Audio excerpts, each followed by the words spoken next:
How's it going out there, guys? Welcome to the show. We got a great one lined up for you today. As usual, if you'd like to support this channel, there are PayPal and Patreon links in the info box below. Like we got a pretty full house in here. Give him a radio check. Distinguished Nathan Oakley, sir. How's it going, sir? Very, very well. Good to be here. Welcome to everyone out in YouTube land. Loud and clear. We have Chocolate back from vacation in the Andes. What's up, Chocolate? Vacation in the Andes, yeah. What's up, guys? How you doing? Yeah, I'm driving around a little bit. Been a little bit busy. On work, make that money. So might be in and out, but hopefully not too noisy. You've been missed, sir. Let me tell you that. Have I really? Oh, guys, missed you guys too. Yeah. Brian Logic, sir. Radio check. How's it going?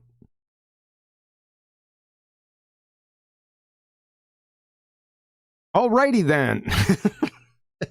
There's some other ball busters. Maybe he's muted. Yeah, no, he's not. He's good.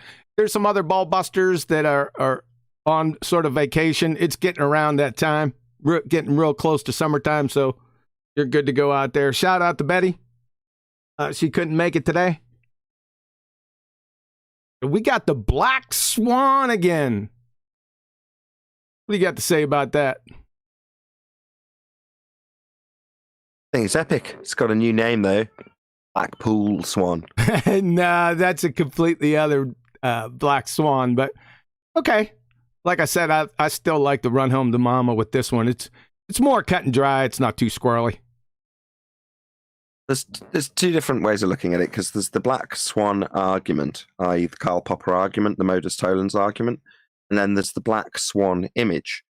So the original Black Swan image is what the ballers call the bendy crane refraction image. That image I would call the Black Swan when referring to a picture, as opposed to the Blackpool Swan, which is another Black Swan, meaning it's got the Modus tollens argument applicable, but it's not the same image, so you can't call it the Black Swan image, so it's the Blackpool Swan image, right? Make sense? Nah.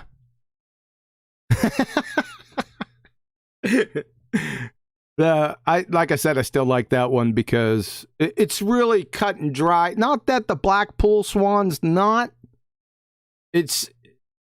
Those demarcations of distance in relation to the horizon, I just think it just drives it home like no other. My humble opinion. I agree. I mean, the original is the best. It's perfect in terms of you've got something at 6 miles, something at 9 miles plus, and then the horizon beyond them.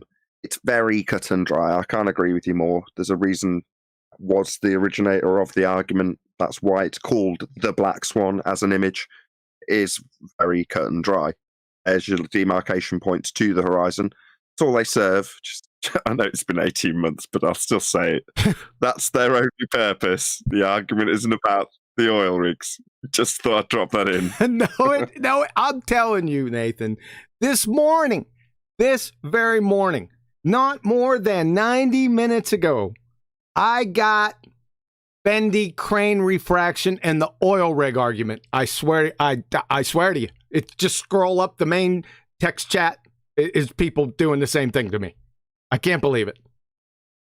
The video that I published just before this show started was about the black swan coming home to roost. The respect that the arguments formerly made about the geometric horizon, anyone unaware of what that is, that's Earth curve, now can't stack up against the black swan argument. The current defense is, well, no one claims the horizon's Earth curve, a bit like with Coriolis effect, where they deny their claim in the first instance. Well, it's a bit more severe. With Earth turn, you can convolute it to the point where your average Joe Normie won't really appreciate what's being argued or not argued about in the case of drift. Whereas with Earth curve, you're like, how much more cut and dried do you want it to be? Claim is a geometric one. Claim we can measure Earth as a sphere with its Earth curvature. The obstruction at the horizon, that's your Earth curve. And if you haven't got it, you haven't got it. You haven't got Earth curve is the current rebuttal. But they try and spin it in a way that says, well, we've never claimed that the horizon is Earth curve. The horizon, apparent, redundant by the way, is caused by the geometric horizon. Where's the geometric horizon? Well, you can't see it. It only exists in the maths. But ultimately, their current rebuttal is something that only exists in maths and cannot be seen causes an apparent position. No, there's a certain faction out there, and I know you've heard this. It's just whispered stage at this point. Only a couple people are parroting this, but it's going to catch hold. Is that the apparent horizon, which is redundant? The geometric horizon projects the apparent horizon to another position.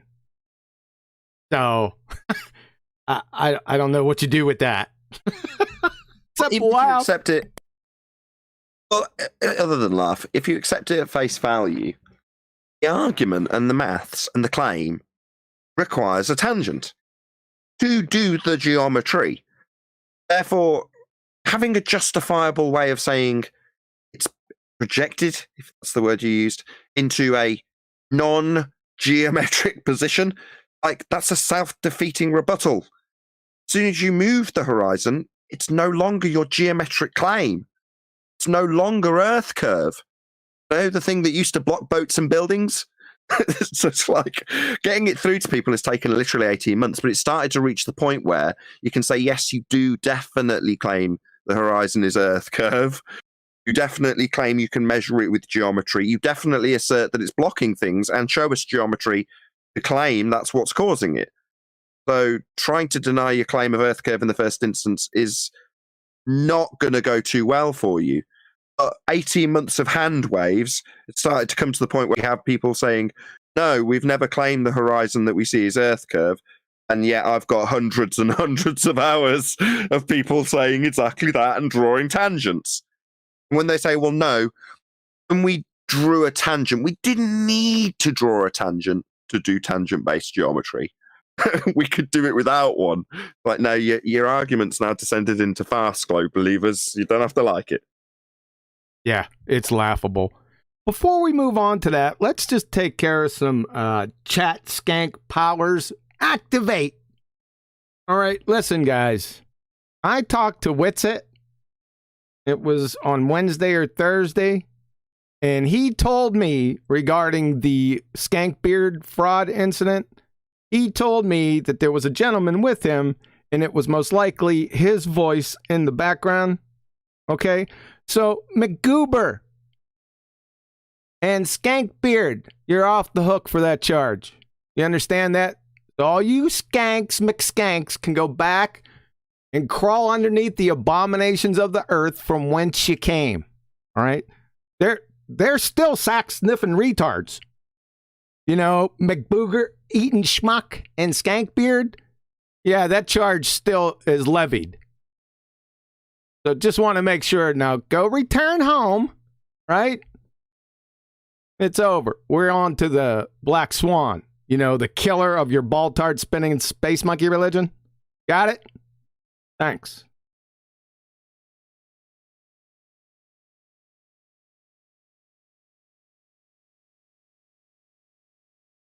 Sorry. Anyway. Yeah, I had to take care of that, Nathan. rapidly. Yeah, I had to take care of that, man. Fair enough. So, McBooger eating schmuck, you capiche that? Oh, I thought we were going to leave it at that. I thought that was the end of it. No, I want to make sure. I want to make sure he capiches that. Blow boy McNancy, you got that? You know, you're still a sack sniffing retard. That charge still being levied at you. Have you listened to yourself recently? Okay, so go back underneath the abominations of the earth, like I said, and we'll take care of our business here. Now we're done, Nathan. Thank you. Perfect. So, 18 months it's taken people to appreciate that if you relinquish the geometric horizon by way of any rebuttal, regardless of how coherent it seems to you when you're stating it, you invalidate your claim in the first instance. Now, Huey mentioned this to me after the fact when I started to ask him to use a different image. But while there was a wide variety of choices when it came to Black Swan images, because this isn't the only one, the Black Swan image isn't the only Black Swan. Far, far from it. It was very carefully selected. So you might ask yourself, as I did, why would you have one with bendy cranes in it? That makes no sense. Here's a crystal clear one. Quantum eraser. Use this one. This is better, I said, with my arrogance and self-assured nature that I have. Here you go. Here's a better image. No, no, no, was the reply. I want them to say refraction. Oh, really? Why would you want to say refraction in rebuttal? I don't get it. Clearly, at the time, I didn't fully understand the argument, which I'm more than happy to confess in this discussion. So, having been told, I want them to say refraction, kind of leaves you with the question, why would you want them to say that? Well, because as soon as you move the horizon, it isn't geometric. Summing up the conclusion of the modus tollens. So not geometric? Yeah, that's the argument. So what's that? You're moving it to be not geometric? Wonderful. Yeah, that's where your globe dies. But what they do is they go, refraction. Go, yeah, that means you haven't got a tangent. Yeah, but refraction, it's a refracted horizon. Yeah, but that destroys your geometry. No, we've still got the imaginary geometry. We base the refracted horizon on it. Where is it? We can't see it. We just base the horizon we can see on it. And so it goes on. In other words, they're delusional. Yes, sir. Yeah. They can't get away from it. As soon as they say refraction, they don't even realize it yet. You have a lot of people laughing at you guys, especially this morning, because I'm saying, don't you know that that's not the argument? I think one of the arguments this morning was that the legs on the oil rigs were somehow occluded. I'm like, well, that's a good thing my argument isn't about the oil rigs. Ow. That's quite an interesting one because it parallels a different Black Swan from National Geographic. So in the case of National Geographic, they have some compression at the most limited angle when they're viewing this boat with a flag on the back of it from the beach. And that optical obstruction is claimed to be the Earth curve edge obstruction, which is formerly known as the horizon in their maths, right? And they break down the values. The only problem being that what they're claiming is an obstruction at the base of the boat due to what they're claiming is Earth curve obstruction isn't caused by the horizon. Where's the horizon, you say? Well, it's behind the boat. So clearly you haven't got an Earth curve physical geometric obstruction causing it when it's getting more squashed at the bottom and more stretched at the top. Clearly an optical effect. Meanwhile, your Earth curve edge horizon is beyond the boat. It's like, so that's a Black Swan then? Yeah, it is, yeah. Yeah, like last night on James, when I was talking to someone listening, photo I put up with a horizon that's 12.5 k's away, and it's supposed to be 3.5 k's in the observer. Then they say, no, that's not the horizon. The mountains that's 80 k's away is the horizon, and they can't see the problem. Telling me that it's pointing out that the horizon's further. Yeah, and somehow that's their point. Oh, no, we're dealing with the complete idiots now, I think. People who might have got it or realise the implications of it have long since distanced themselves from us, right? But the ones that are still going, oh, refraction, it's a refracted horizon. They're more than happy to get back at us, but they're the real, dredges of these people in debate now. The real thickos. Like I say, I think the ones that are a bit more intelligent and still want to retain a bit of cognitive dissonance will just distance themselves from the argument, realising the implications. You talking about just the regular skank and file retards? Yeah, the rank and file skanktards. The skank, that's a good one. But no, skank and file. Skank and file. Skank and file, right, yeah. But that what I'm talking about is the people who, it's Dunning-Kruger, I think is the correct term for it. They don't know what they don't know, and they're cocksure enough to come in and argue refraction. And like I say, me in my ignorance, a couple of weeks into the argument, was asking why you'd want that as a response. And 18 months down the line, the Globers are still barking it. That does tickle me. It does, because it just demonstrates how stupid they are. And they don't realize it. That's the fun part about it. Well, it's even worse than that, because the supposed opponents that have shows, they're really stupid. But then look, who's dumber, the fool or the fool that follows him? Right? Look at the people that actually keep following them. How stupid must they really be? That's just mind-blowing. Is it me, or has Arwen been waxing more philosophical than usual? Yeah, No more. I've leveled up in wizard class. So no more. or less By the than way, usual. I had to relay a message from Brian who says for some reason he's server muted. Again? I took him off when he came in. All right, okay. Brian, I got you again. Sorry about that. I think it's just a rule for the Irish. Yes, it is. Brian, radio check. Thank you. Sorry about that. Hey, can you hear me? Yep. Sorry about that. When I joined, I had no sound, so I had to go out, and when I came back in, I was server muted. Yep. So you you're were good. saying radio check earlier. You're getting on. Thank you. Yep. All right. I'm going on mute because I'm having dinner. So Fair enough. I'll be unmuted cares? in a few. So no more philosophy for the next few? If it's really urgent, I'll ram it through anyway, even if I'm talking with my mouth full. You need someone to speculate about what the sun is, or likewise, we'll Put out the we'll get in. Arwen signal. Ah, come on. All right. Can you hold that for 10 more minutes? It was just a speculation of what we might need you to hypothesize about. All right. It takes you 10 minutes to eat? Can we take Arwen's dinner off the table of discussion? Yes, we can. Before- Yes, we surely can. Yes. All right. Excellent. Yeah, I do genuinely believe what I just said, which is that it is down to the stupid people to come and argue Black Swan with us now. Most of them, people that maybe I can only speculate that they have to come in to lie, and I'm talking about people like Rumpus. They're forced into the position by other people who are making claims with photos that turn out to be black swans. So, those sorts of indefensible positions end up with greasy lawyering from Rumpus. Right, Chocolate?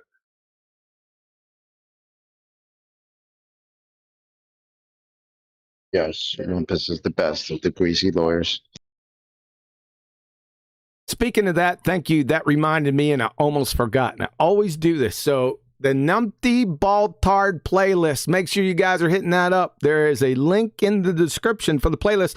I'm telling you, the best flat earth proof for new guys, newbies, or semi-newbies, right? You need to be sending that link out to those. I'm telling you.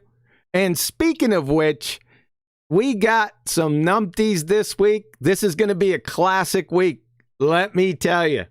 So we're going to do rockets in a vacuum, reference frame retards, and second law of thermodynamics with a little bit of other stuff, other gems attached. So make sure you tune into those clips this week. They're going to be classic. So thanks for that, Nathan. Appreciate it.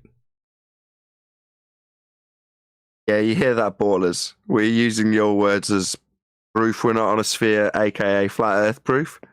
Yeah, your own words are what are being trimmed out and sent out to layman as proof we're not on a sphere.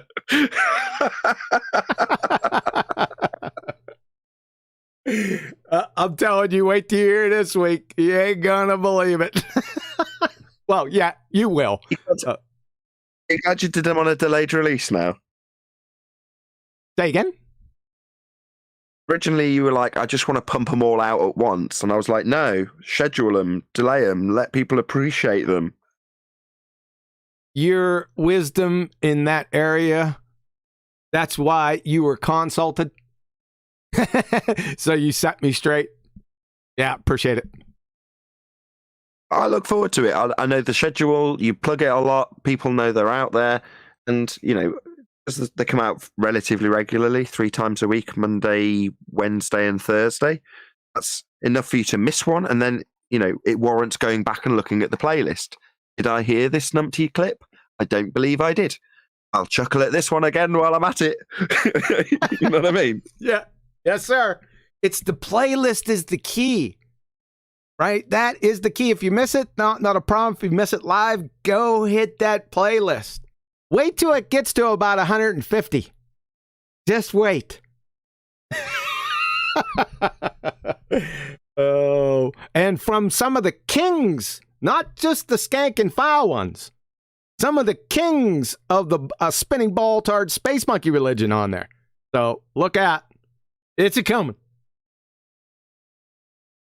All right, you guys ready to rock and roll on the Black Swan? I surely am.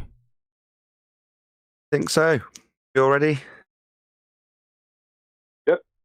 Mic discipline, please. Don't want to do that. Let's get this going.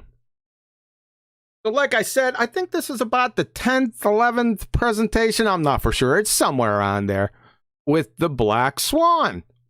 It's a very, very simple argument. And it all starts with and is based on the horizon. So what is that? Well, we got from there Alma Mater Wiki. It's the apparent line that separates the Earth from sky. Very simple. I think everyone kind of figured this out. Maybe back in preschool? I don't know. It's somewhere in that vicinity. I figured out what horizon meant. But we have to define it because we have a lot of cases of willful ignorance. From Merriam-Webster, horizon. The line where the Earth seems, very important word right there, to meet the sky. The apparent, bigger important word, the apparent junction of the Earth and sky sailing toward the horizon. And Oxford dictionaries to round everything out. The line at which the Earth's surface and the sky appear to meet, right? So you see these words. See, I highlighted them and bolded them, right? I wanted you guys to make sure to understand what these words mean. In this context, it means not actual. Apparent is not actual. Everyone's got that. So, the geometric horizon. This thing's causing a brouhaha for about the past 4.5, 5 years. People still don't know what it is. Some people think it's invisible. It jumps everywhere. It's getting projected. I mean, Houdini's in the background blushing at this thing. So let's figure out what this thing is. From the U.S. Department of Defense, horizon. In general, the apparent or visible junction of the Earth and sky, as seen from any specific position. Also called the apparent, visible, or local horizon. You see this local horizon? Let's match up terms. with the subject matter experts in this specific area. National Geographic. You see the same term, right? Or the same phrase. Local horizon. Well, what's that? The local horizon, also called the geometrical horizon, is the visible boundary between the Earth and sky. You see how they match up? Apparent, visible. We're going to get apparent here in a second. Local, you see the match? Played a little match game? Well, the geometric horizon is apparent. Whenever you say the term horizon, you automatically involve the apparentness of it because it's what it is. And why is that? Well, number one, the sky never actually meets the earth or the sea. That's why it's apparent. Follow? Probably not. Number two, it's based on and changes with the observer's height, making it apparent. Now, what can obstruct or obfuscate or obscure the geometric horizon? Obviously, weather, atmospheric, which is a paradox, we'll get to that, conditions, waves, tides, etc. The geometric horizon can never be more than, very important phrase right there, that's why it's highlighted and underlined, got little stars around them. I do that for emphasis because it's important. It's important conditional. It can never be more than 1.225 times the square root of the observer's height in feet. It can be closer than that. But it can never be what? Farther than that. Because that goes beyond what its geometric constraints allow. Very simple. Like I stated here. On the ball-tarred ball, the geometric horizon can be no more than what its geometric constraints allow, based on the observer's height and radius. That's where it's key. So let's figure it out. We have Andrew Thomas Young, San Diego State University, Astronomy Department, subject matter expert, and the University of Washington. How did I come up with this? Well, if you go to any Earth curve calculator, if you look on any of them, it'll have distance to the horizon. This formula that I'm going to give you is the formula in every single Earth curve calculator. There's no magic here. It's just basic geometry. So from Andrew Thomas Young, if h is in meters, that makes the distance to the geometric horizon 3.57 kilometers times the square root of the height of the eye in meters, or about 1.23 miles times the square root of the eye height in feet. Right? This isn't secret knowledge. It's just basic geometry. The University of Washington Department of Mathematics told you the same darn thing. All right? It's very easy. No tricksies. The death of the ball-tarred spinning space monkey religion. Again, if the Earth is a sphere with a radius of 3959 miles, then every horizon distance measurement must be no more than 1.225 times the square root of the observer's height in feet. That's a geometric horizon, like I told you, the curve calculators have it. There she is right here. It's over. This photo right here, it's over. Right? Now, the oil rigs are used just for demarcation. Distance demarcation. That's all they're there for. I don't care what they're doing. They can be doing cartwheels with purple tutus on. I could care less. Right? As long as they're staying the same distance away from the observer, we're good to go. So no Brandy Crane refraction. We're going to get to that here in a few minutes. Don't worry about it. So the observer's height in feet, according to BMLSB 69 Bo, is 1 foot. In fact, when we spoke, he said it was below 1 foot, but we're splitting hairs. Everyone could see from the original video, which is in fact in the description of this video. So all you got to do, like I said, the description box is very important. Hit that and you'll see the BMLSB Bo's videos, right? This is a screenshot that I took off the video. Now, all I did was color contrast this to bring the horizon out just a bit more. That's all I did to it, right? It's as right as the rain. The observer height here is 1 foot.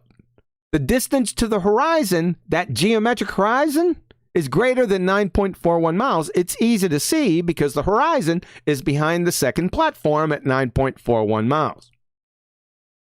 The distance to the horizon maximum for a sphere with a radius of 3959 miles can only be 1.22 miles, folks. That's all it can be under any circumstances. Now, remember, I said it can be closer than that, no problem, due to a number of conditions, but it can never be further than the geometric constraints allow. It's over right here. I can stop. The globe, Earth, spinning ball, space monkey, religion's dead right here. It's over. And folks, this is a measurement. This is a measurement. Do you get it? Maybe some people ask me why. It's pretty self-evident. It's sitting there looking at you. Even if the observer was 5 foot high right here, the maximum distance to the geometric horizon would be 2.73 miles. If he was on a step ladder at 35 feet and took this photo, the maximum distance with that observer height would only be 7.24 miles.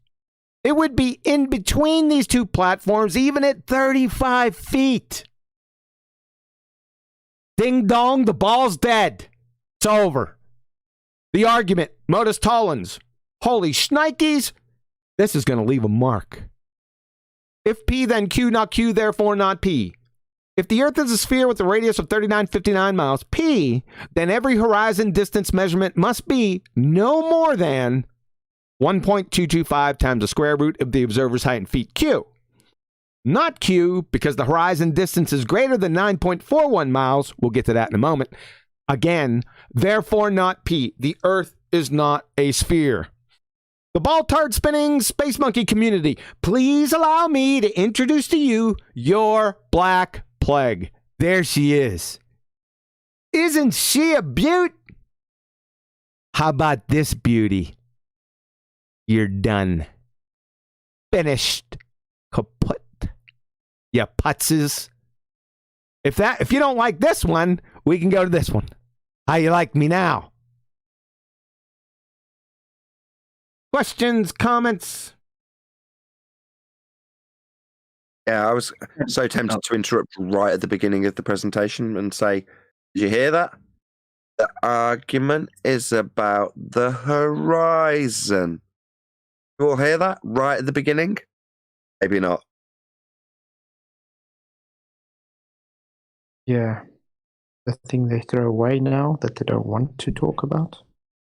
Right, they want to talk about like the things in the picture and how they're bendy and basically the actual refraction, all that actual refraction, not the terrestrial refraction that they fictionally claim because it has to be, because it's the only reason that everything looks so flat and that that's possible, even though it is a paradox. But I had a question though about horizons. What about the horizons you can't see? What about those? Can't be seen. It's not a... Go ahead, Chocolate. Yeah. The horizon you can't see? Yeah, there must be one horizon in between there that you can see, right? I remember Rumpus blurting out a whole list of horizons, and there is something to it. I wonder, is there any horizon in between there other than the geometric horizon that you can't see? Well, we have the Houdini horizon today now, termed by quantum eraser. So that's another one. The Houdini horizon. You know, the one that projects itself up off of the geometric one. What? The Houdini horizon. The Houdini I get horizon. it. Houdini. I know who Houdini is. Yeah. But still. I'll leave QE tell you. Adam, if he's not a philosopher, Arwen's not going to understand it right now. He's going through a phase. Okay. No, just messing with you. So in the words of Chocolate saying, it can't be seen. It's not a horizon. That's profound. Okay, but what about if it's not? It's a horizon within some non-optics related thing, like within a model. Again, at the beginning of the presentation, there's a citation that, again, shout out to Chocolate saying who's there in a pinch when somebody's arguing about the horizon not being a horizon or not being visible, or the non-visible, non-existent, mathematical-only horizons Arwin's alluding to, being something that you can base an apparent position where the sky meets the land or sea. Okay, well, no, unfortunately not. Got to be a visible demarcation as described by National Geographic for you to be qualified as a horizon. Now, don't get me wrong, that doesn't mean that we can't list off the other horizons that they claim and are in existence or are labelled as horizons. For example, when acquiring a tangent plane, that would be a justification for measurements on a flat surface that you actually dwell atop, you can acquire one by way of an astronomical horizon, 90 degrees to your zenith when presupposing a spherical Earth. That's an imaginary horizon. You look up the definition of what it actually means. Well, an imaginary horizon, 90 degrees to your zenith, it's not a horizon, it's an imaginary horizon. You with me? It's got to be visible. It's a visible point. You're a horizon. Oh, so there are non-visible horizons. Awesome, I knew it. I say you can invent as many as you like, right? But Earth curve, specifically, is a geometric horizon. And it's claimed to be visible. Not only is it claimed to be visible, it's claimed to be obscuring things in the distance with its physicality. Yeah? That's a visible demarcation between sky and land or sea. That means you can see it. You can't, it isn't. Well, I might be in a cheeky mood here and play Ed for a moment and say, no, we claim it obstructs things in the distance. We claim terrestrial refraction doesn't make it obstruct things, right? Even though geometrically it is. Okay, we'll get into this in the next part of QE's presentation, but when a fundy, and you can tell Arwen's been listening to how they argue this on Flat Earth Debate, right? When a fundy says the word refraction, Arwen, you know full well that their refraction's based on the R value. The R value is acquired by way of the geometry. The R value in that instance is that spear edge horizon. It's the tangent point horizon that the geometry is based on. If you're going to say, well, by refraction in standard form at 7/6R, what has moved the horizon into a losing non-geometric position, which is what you're effectively saying, number one, you've already lost the argument because then the horizon's moved to a non-geometric location and therefore can't acquire geometry. But also, if you're going to say the way it's done it is by way of the geometric-based refraction, you can't acquire that if you haven't got the geometric horizon that you've then moved it to. It's no longer geometric if you're refracting it. And while that takes a lengthy explanation, because that's what you've got to come up with if you're a fundy, you're defending the indefensible, a very long and convoluted, nonsensical, paradoxical rebuttal. It requires an unpacking of that lengthy paradoxical rebuttal, which say that the geometry I depend on and claim in the first instance is no longer visible. That in itself is where you lose the argument. I'm always very curious. Sorry, I just wanted to round it out. Like, if the ballers really think there was such a thing as terrestrial refraction that would significantly alter sight and cause things to like unfold a spiral into a flat surface, like if that is an inherent thing that is inherent to sight, like why would they think that way up there you could look down to Earth as a ball and it actually would look as a ball? How? Smart. Wouldn't it look really weird, like a tube? You're looking at a tube? Like it would stretch out flat at the horizon, at the geometric horizon, like it would on Earth. That would be so weird. We'll assess whether or not it's up for me to give him props. Yeah, props. You've been listening to what the ballers do in terms of their acquisition of this optical phenomena. So you were there when the guy was saying, well, what if terrestrial refraction was something we You're just discounting it. And I had to take him through the process of saying, do you see the side of your own head? View things in an orthographic view. So when Arwin cleverly said it twice, describes it optically, no, as I said in the first instance, it's a geometric application. Maths takes place in an orthographic representation of the world. Therefore, you don't experience and can never experience what is described as terrestrial refraction. Light bending at the rate of the sphere Earth you're assuming is beneath your feet to bring back targets from beyond a geometric horizon claimed to be proven as Earth curve in the maths. When you do that terrestrial refraction, your application thereafter, it's taking place in the geometry only, where 7/6R or R-based refraction or globe refraction takes place. It doesn't take place in the optical realm. Not going to see it in other words, which you said it twice, Arwin. Well, that is how it is basically conjured up. That's how it is designed. Indeed, it uses geometry, the orthographic view, but those are more kind of like tricks to make people that inquire into the mechanics of it kind of confused, like, oh, there might be something to it, right? It's kind of a confusion, really, a machination.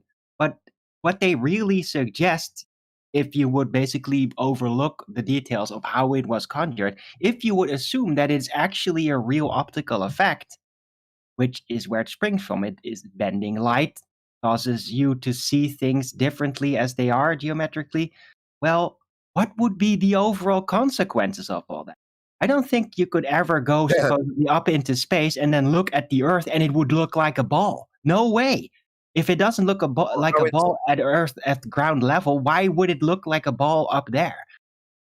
Props again. So what Arwin's now done again is what a fundy would do, is essentially ignore by pointing out that you can't experience terrestrial refraction. It's geometric. Well, no, he acknowledged it, even more smart. Acknowledge it and then ignore it. So he's acknowledged it and then said, well, what about a circumstance where, and then he gave a whimsical description of space, but ultimately reinserted the idea of terrestrial geometric-based refraction at 7/6R in standard form is actually going to be experienced optically. So he's given us a new scenario to render in our minds to bridge between geometric refraction and something we experience with our eyes.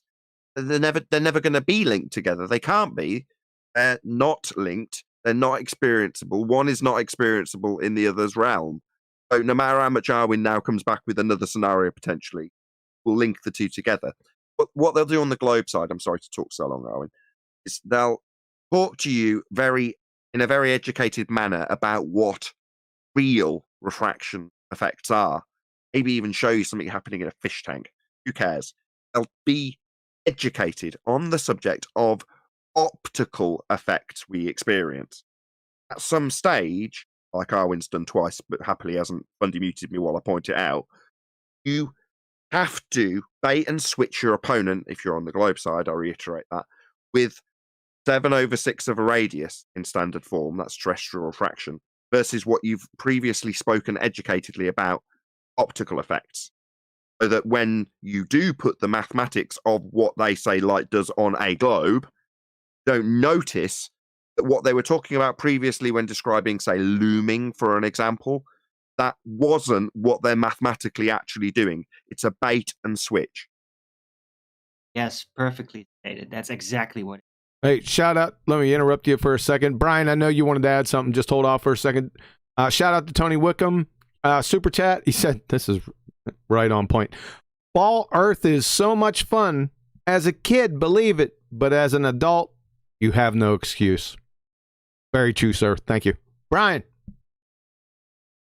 Yeah, well, on the 7/6R point, that being real would mean we'd have daylight 24/7.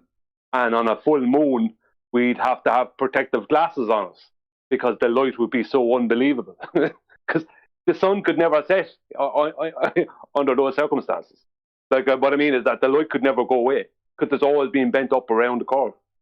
You know, there's complete utter nonsense. And the border, go on. I hate to come back at you with globe rhetoric. I don't like playing devil's advocate, Brian. I've got to correct you. Their rhetoric does include refraction rate of the sun. In other words, that is described in their narrative. obviously being refracted with respect to the geometric horizon. Nevertheless, they do claim that there's a delayed sunset because of the refraction rate, causing you to see a refracted sun also. So they do actually incorporate that refraction rate into sunsets. They don't necessarily need to explain why we don't have the sunlight constantly refracted at the rate they debate about occasionally when they give you infinite over 6R. Say, well, you can see your own arse in a telescope if the light's just bending the right way. But they don't, in the standard rhetoric, actually claim that. They give you a certain period of time to say, no, what you see from the sun is actually a refracted sun, therefore delayed when it goes over the horizon geometric sphere edge. Yes, but the problem is they have to use actual refractive calculations for that, whereas 7/6R does not include sun, because they need the sun to be going down behind the geometric horizon. So they can't have the sun not going down behind something because it's all being projected into a flat plane. So yes, they do have those calculations, but they have absolutely nothing to do with 7/6R. Correct. Yeah, they can't calculate. World, you can calculate it in that geometric world, and based on that assumption, where you take away all reality and describe it with maths that bends light at the rate of a radius, derivative thereof, you end up having an assertion where you can see the back of your own head in a telescope. That nicely highlights how they exclude perspective. In other words, based on the rate that you bend the light, you can bend it all the way around a sphere Earth till you see the back of your own head in a telescope. Wouldn't factor in that the angular size of your target, based on their presuppositions that light could bend all the way around a sphere Earth, wouldn't factor in that you'd reduce in size so much that you wouldn't be seen.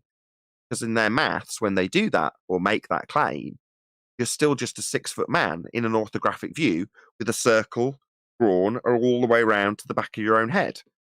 In that depiction, you just put man looking at the back of your own head, right? Makes perfect sense.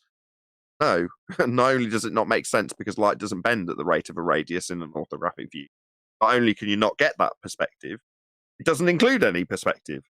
In other words, the size of the target doesn't change regardless of how much you increase the distance. What I meant to sorry, I just rounded out. Go on, Adam. What I meant to say with you can't calculate it is not, of course, you can calculate the geometry, right? You can move around with the geometry.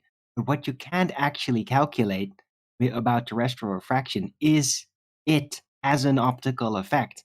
Because what they do instead is they just take a flat plane and say, now this is supposed to be a globe, right? And it'll work because it'll look just like the real world where you are conditioned to think like that. But they can't do the ray tracing with terrestrial refraction. Yeah, I think you're off the reservation with terrestrial refraction. We're going to get to that. The words you're looking for are geometric considerations. Yes, they do all of their demonstrations of actual optical refractive effects on a flat surface, and then tell you to take geometric considerations and to beg the question of we are off the reservation. Sorry, QE. Exactly. Yeah, well, we're going to get that's a good topic. We're coming to that. You want to get there? We'll get there most directly. You ready? Oh, let's go. Let's go. Mic discipline, please. Potential debunks of the Black Swan. I have 7 here. I added another one because I forgot to put it in there last week. I did mention it. It just wasn't in the list. 1 through 4 are tear-jerking belly laughs. I'm not even going to do anything with those. Number 5, the cranes on the oil platforms are distorted. That's a red herring fallacy. I wanted you to do that. That's why I used the photo. Psst. Yeah, it's a red herring, leading the non sequitur fallacy. Who cares about the cranes? They're not part of the argument. Right? They're only demarcating distances for us. That's it. Number 6, refraction, right? So the geometric horizon, my argument is refracted, eh? Welcome to Flat Earth. Snacks are in the back, bathrooms on the left, DJ spinning request, smoke them if you got them. You don't understand that, do you?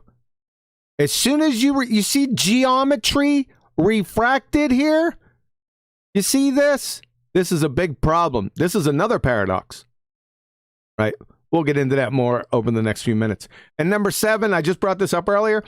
the geometric horizon projects the apparent horizon, which is redundant, in a different location, which has got to be some serious shroom-induced toast you guys have buttered. I don't know where that came from. I really don't. You just made it up. It's silly. And then, of course, this one. Yeah, I've had this photo in my presentations from the word go. I talked about this initially. This is another photo taken 4 days later by Bo, BMLS B69. Same camera height, same camera.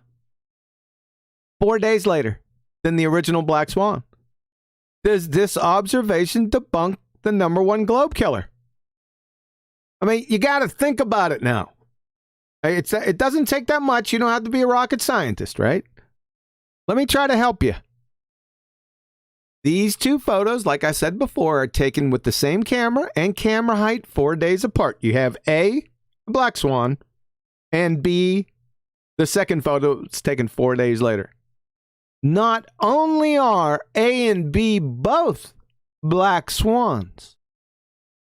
You understand that, right? You see B over here? This is another Black Swan. But baltards, pay close attention. Your physical sphere edge horizon that blocks boats and buildings has moved. Uh-oh.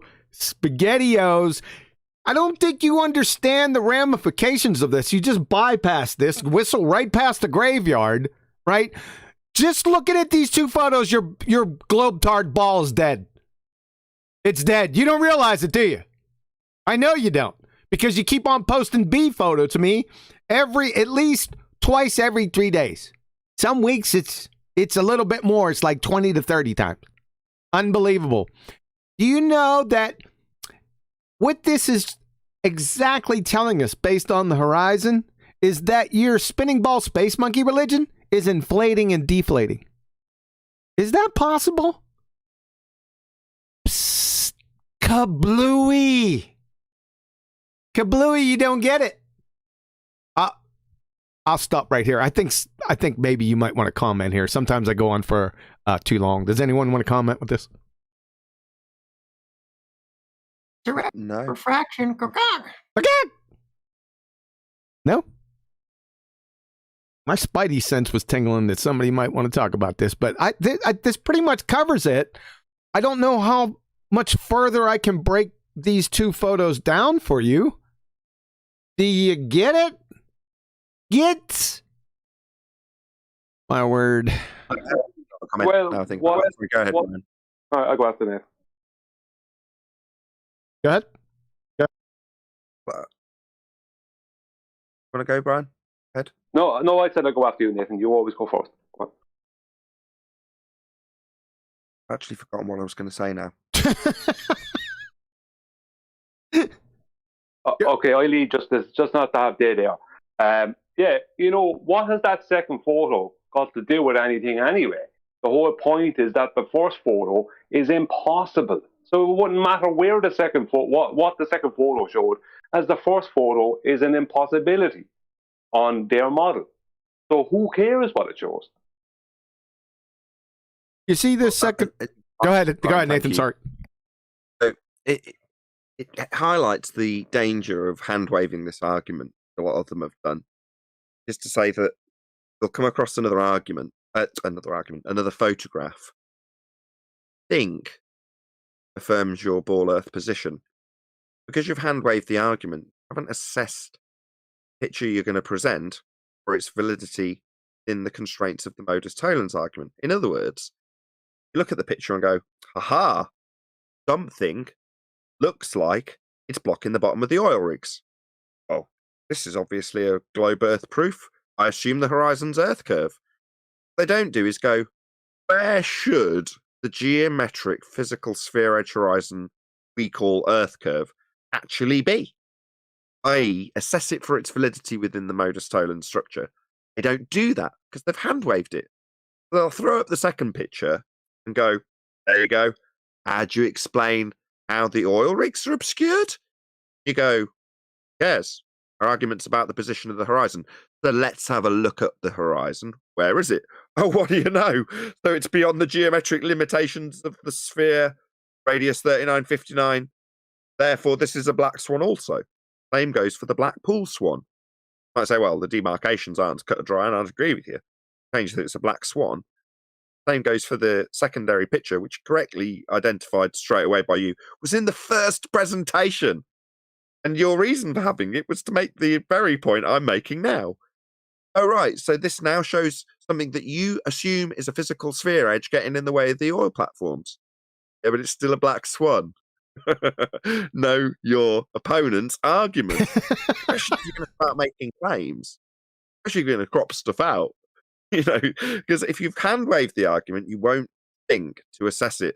That's embarrassing when someone comes along and goes, that's a black swan. It's beyond the geometric limitations of your sphere. What are you going to tell me? Refraction. Yet this image breaks your globe belief. Like I say, the only response I've got at that point is to bat refraction at you, debunking their model further, putting another nail in the coffin, whatever analogy you like.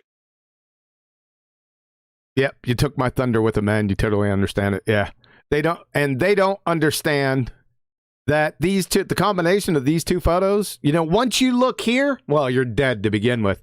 But it really gets bad when you shift your focus over here and take in both photos. You're finished.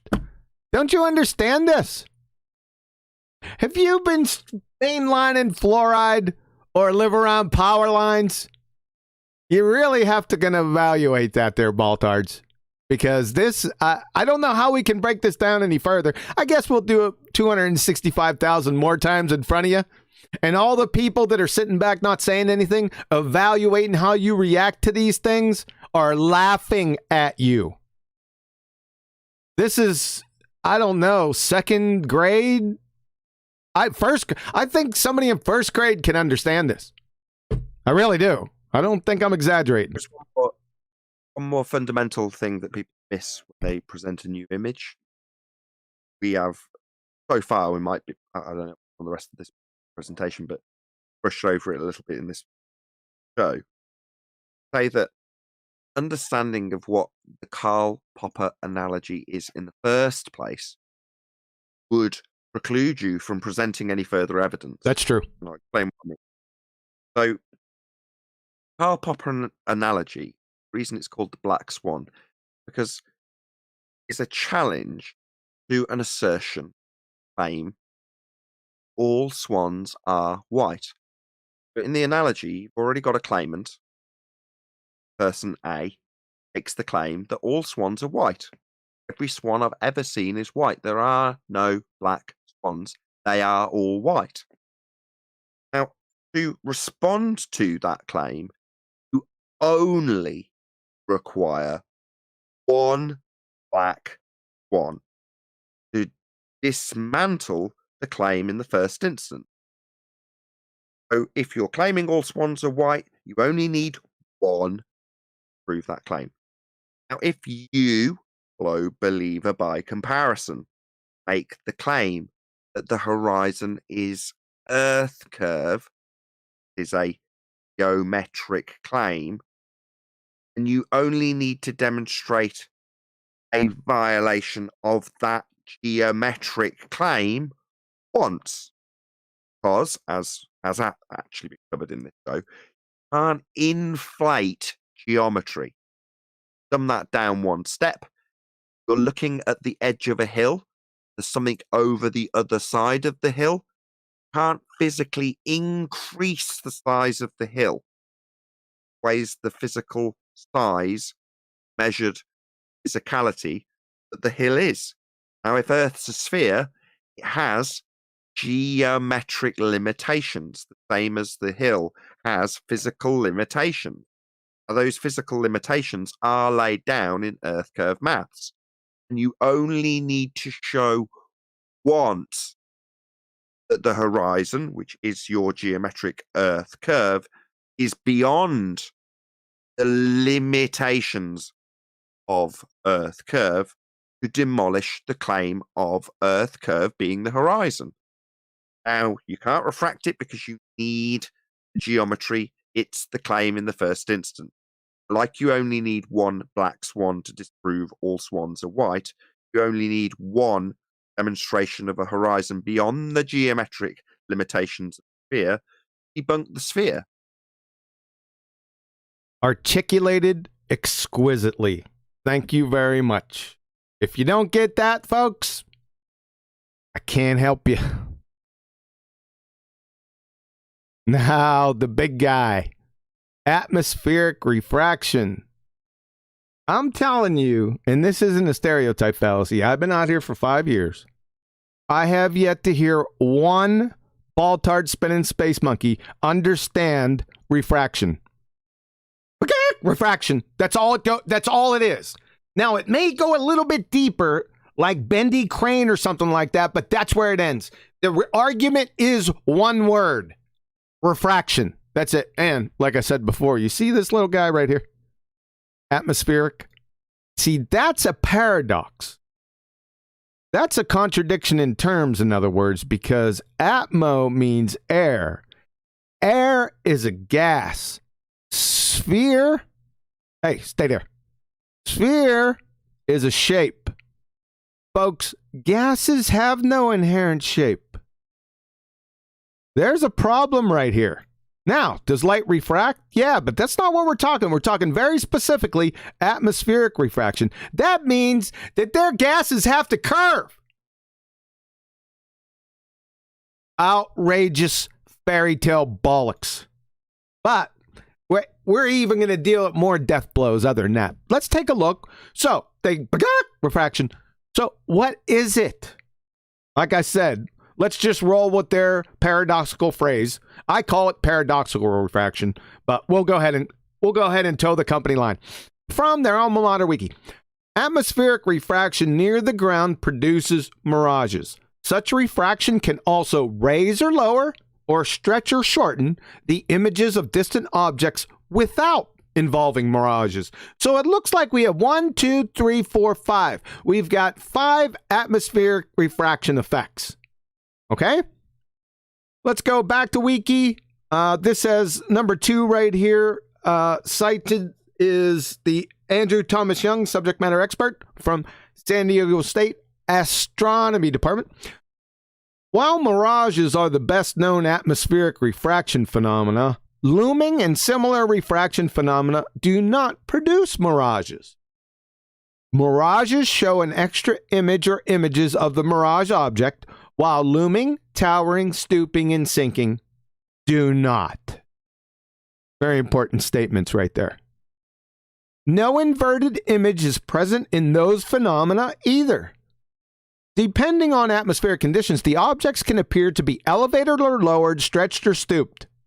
These phenomena can occur together, changing the appearance of different parts of the objects in different ways. Sometimes these phenomena can occur together with the true mirage. La, la, la. Okay, so what we're going to do is we're going to take what they claim as refraction, and then we're going to apply it to the black swan photo, because that's what they're doing. So they say refraction, so let's take a look at each of these and define them again and see if they apply to the black swan photo. So, like I said, there are 5 effects of refraction.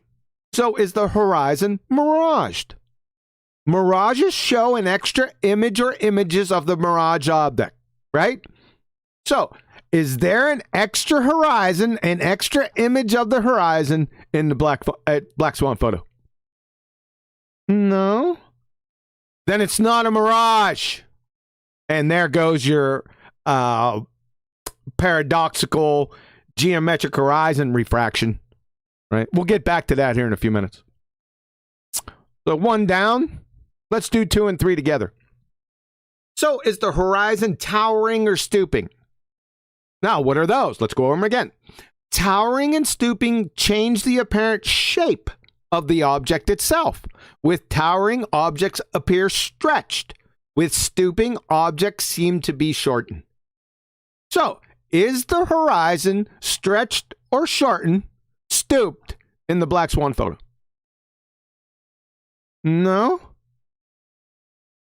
That's number 2 and 3 down. Why? Because it's non sequitur. Right? Horizon's not stooped or stretched. For goodness sakes. So, let's go to number 4. From Humphreys Jackson, Physics of the Air. Sinking. Sinking is the opposite of looming. In sinking, stationary objects that are normally seen above the horizon appear to be lowered or may even disappear below the horizon. In looming, the curvature of the rays are increasing. Yeah, sure. So if you can see, in sinking, it's relative. The objects he's comparing, it's conditional. The objects are relative to the horizon, right? You see that? Just like looming, they're twisted sisters. The objects that he's speaking about is always relative or in relation to the horizon, not the horizon itself. Follow? I digress. Is the horizon lowered or disappeared in the Black Swan photo? Is this horizon lowered or disappeared in this photo? No, because it's non sequitur, right? So we got 4 down. How many we got left to go? Aha, the star, right? Looming. Nobody knows what looming is. I'm going to show that here in a few minutes. But even within their incorrect definition, it has no application to the Black Swan, which is truly hilarious. So let's go ahead and define this monkey. I challenge you, flat earthers, to challenge globetards into their knowledge of looming. Because when they refraction, this is what they mean, right? They're thinking looming. Right? So challenge them on it, ask them to define it with citation, and then provide an example. And then get the popcorn out. But what we're going to do, I'm going to show you how this is batshit insane. So looming from their own ModWiki. Looming is the most noticeable and most often observed of these refraction phenomena. It is abnormally large refraction of the object that increases the apparent elevation of the distant object or objects, and sometimes allows an observer to see objects that are located below the horizon. You see the comparison? It's the objects in comparison to the horizon. Follow?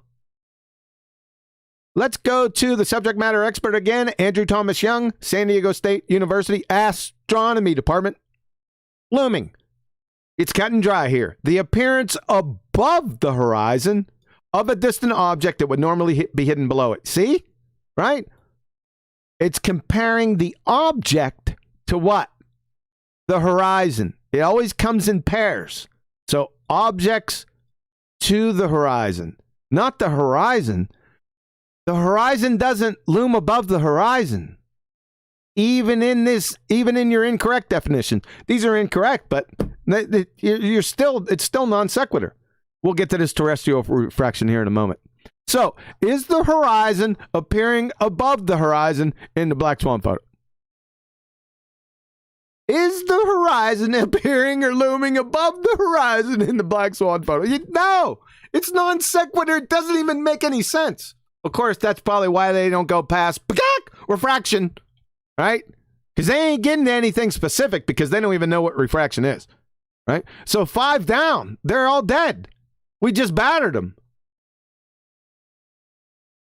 The friggin' horizon doesn't ever loom.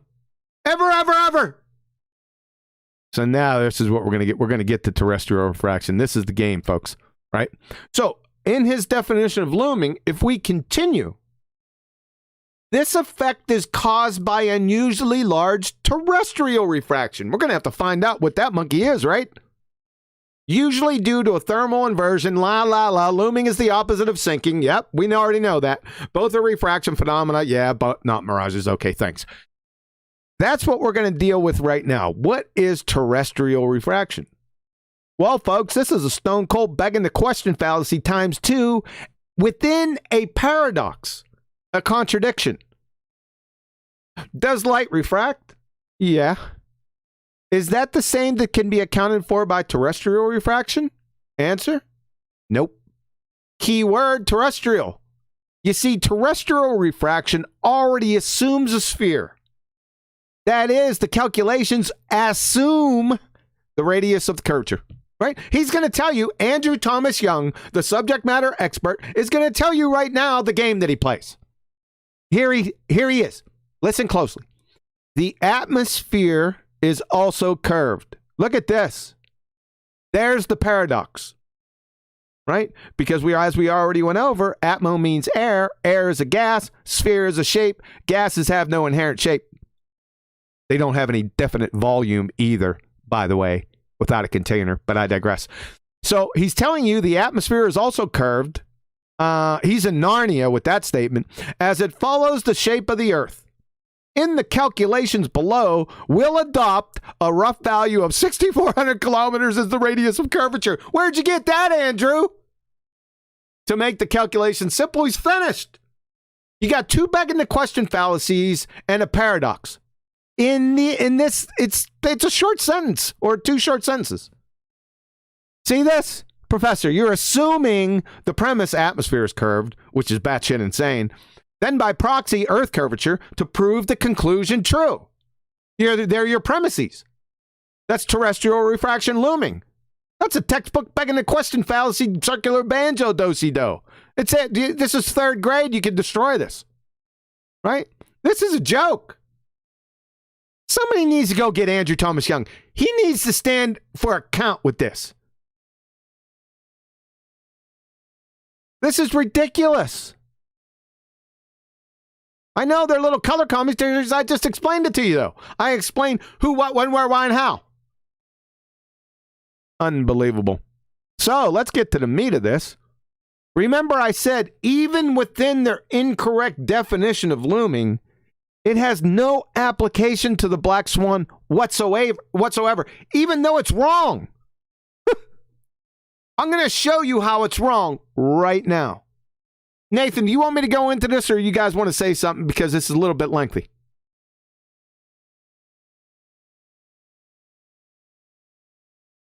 Can I say something? Or did you go on vacation? Can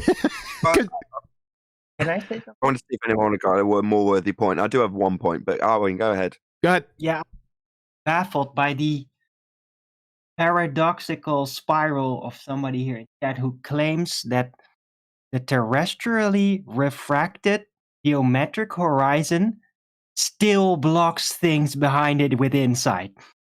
That's what he said. I just, wow.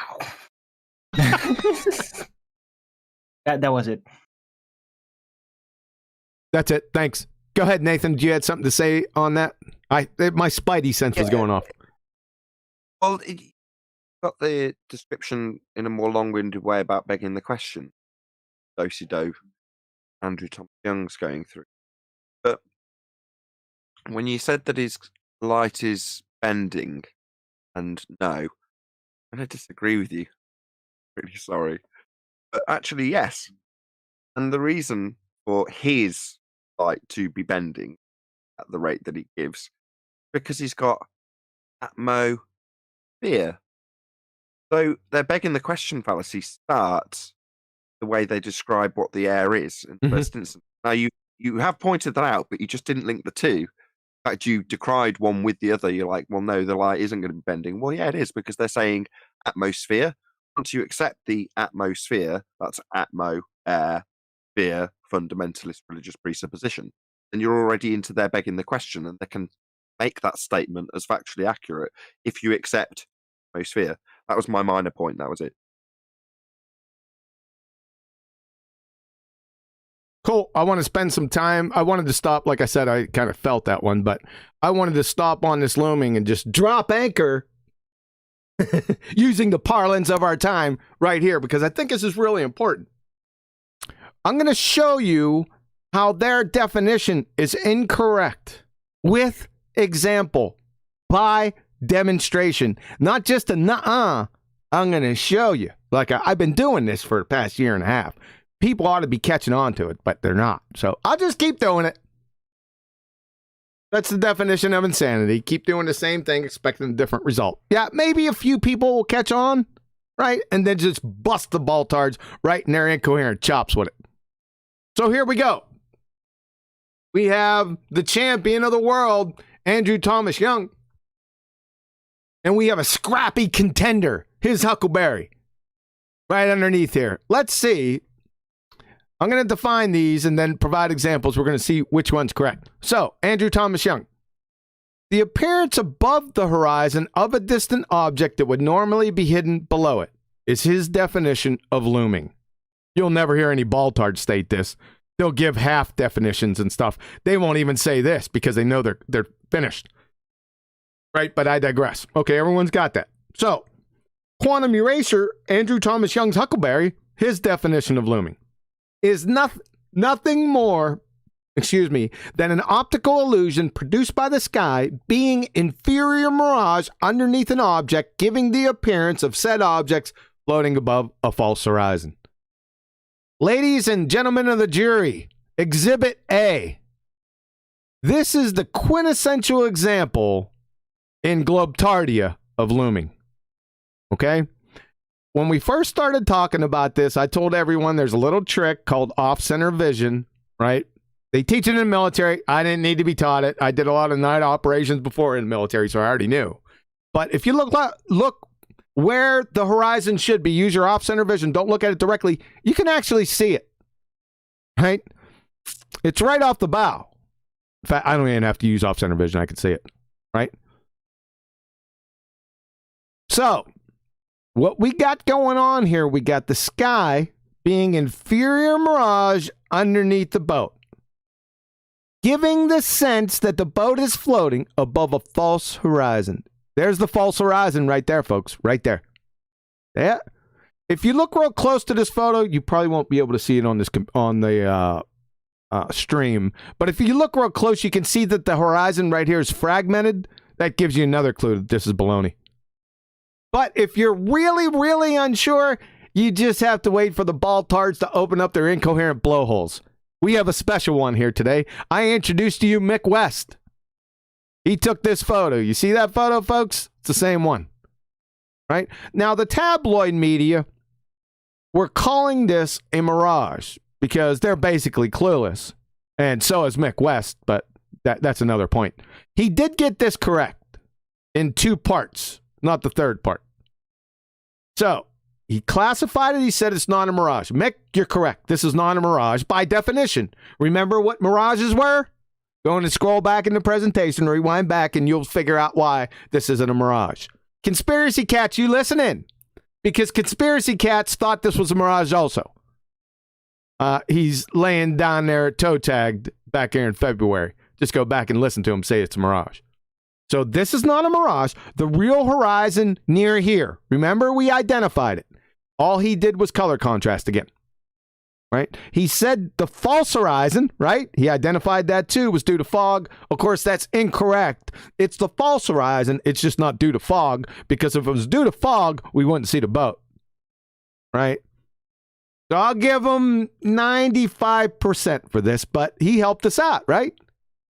Who's got the correct definition of looming? Me, Andrew Thomas Young's Huckleberry, or Andrew Thomas Young? I'll leave it with you, fine, ladies and gentlemen of the jury. That's just one. Here comes the second one.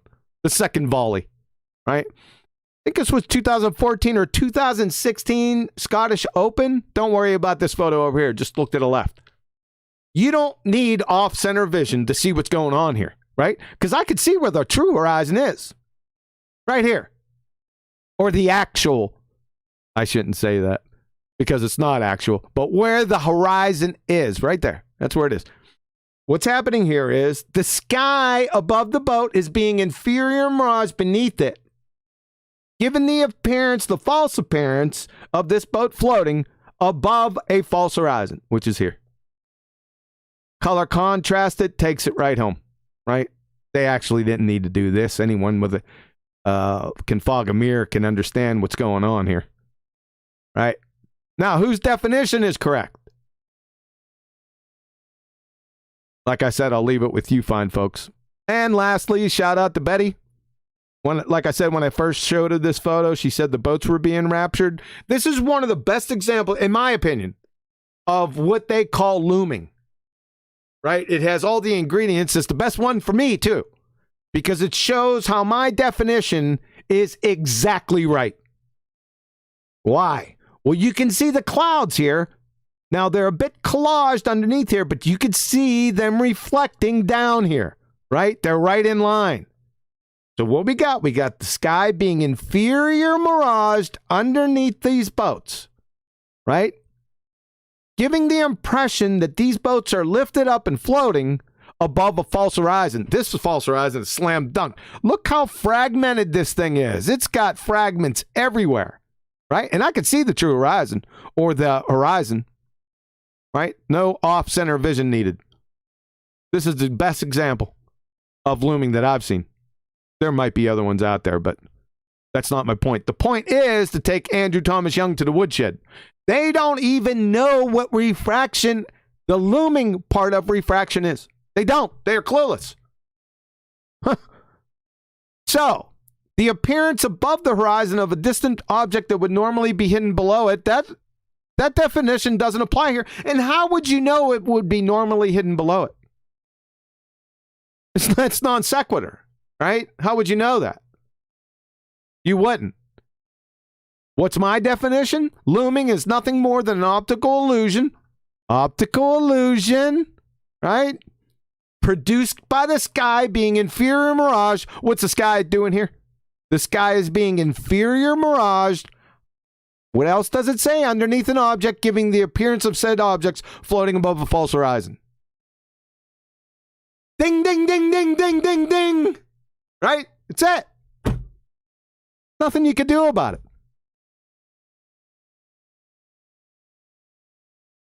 Questions, comments? Back to the point, I should have left it till the end. Atmosphere, sphere-shaped air, light bending around the presupposed radius value.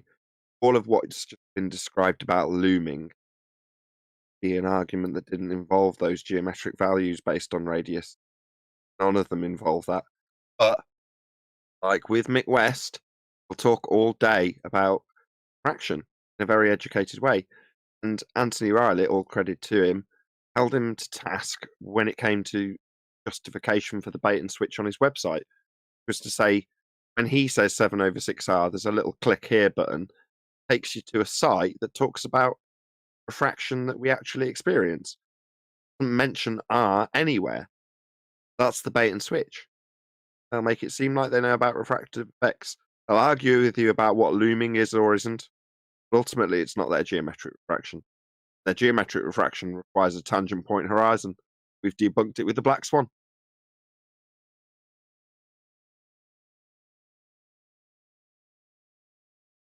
There is another effect can give exactly the effect that Andrew Thomas Young describes. And I filmed it last year sometime. And in the past few days, Flatside shared a video that shows the exact same thing.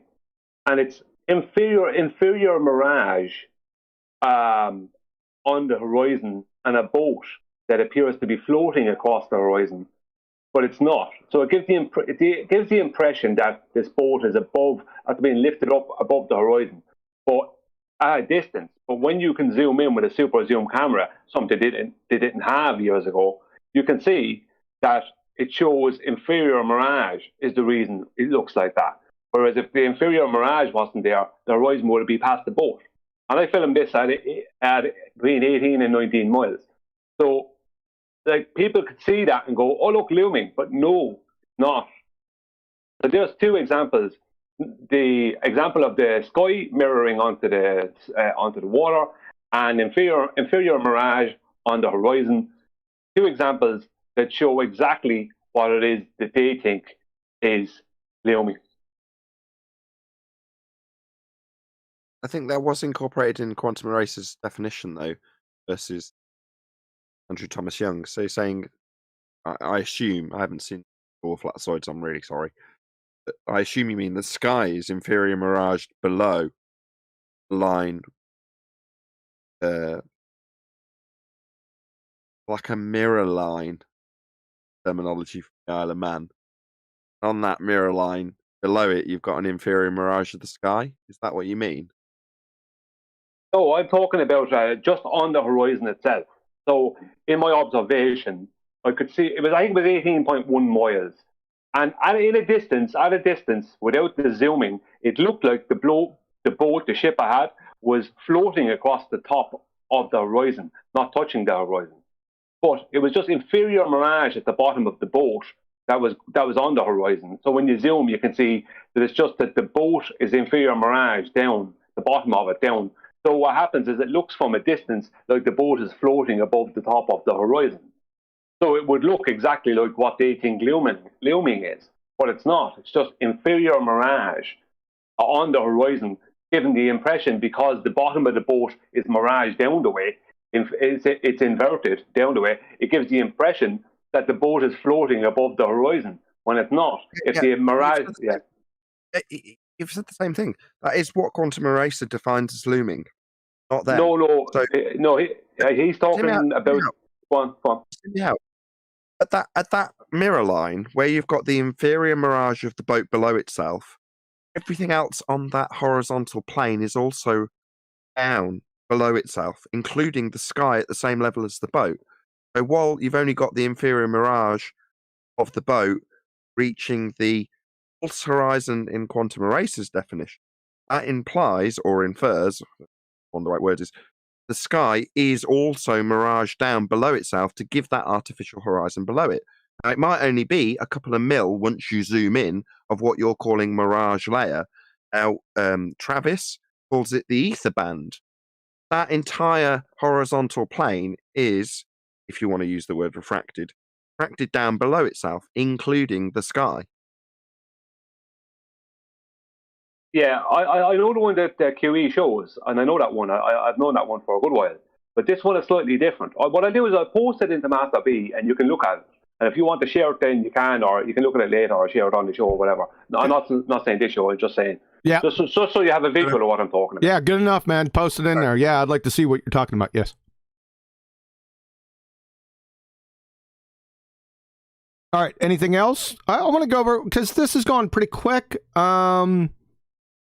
Let's go over a couple things we haven't gone over in a while. Let's see what we got here. I'll give Nathan a bone here in a few minutes. I'd like to go over this. Horizons, the different horizons that are out there. And this is a lot of fun. You can see the game that they're going to play, right? And this is National Geographic, the first 3, or the first 4, and 5. This is National Geographic, guys. These guys are the subject matter experts in the field.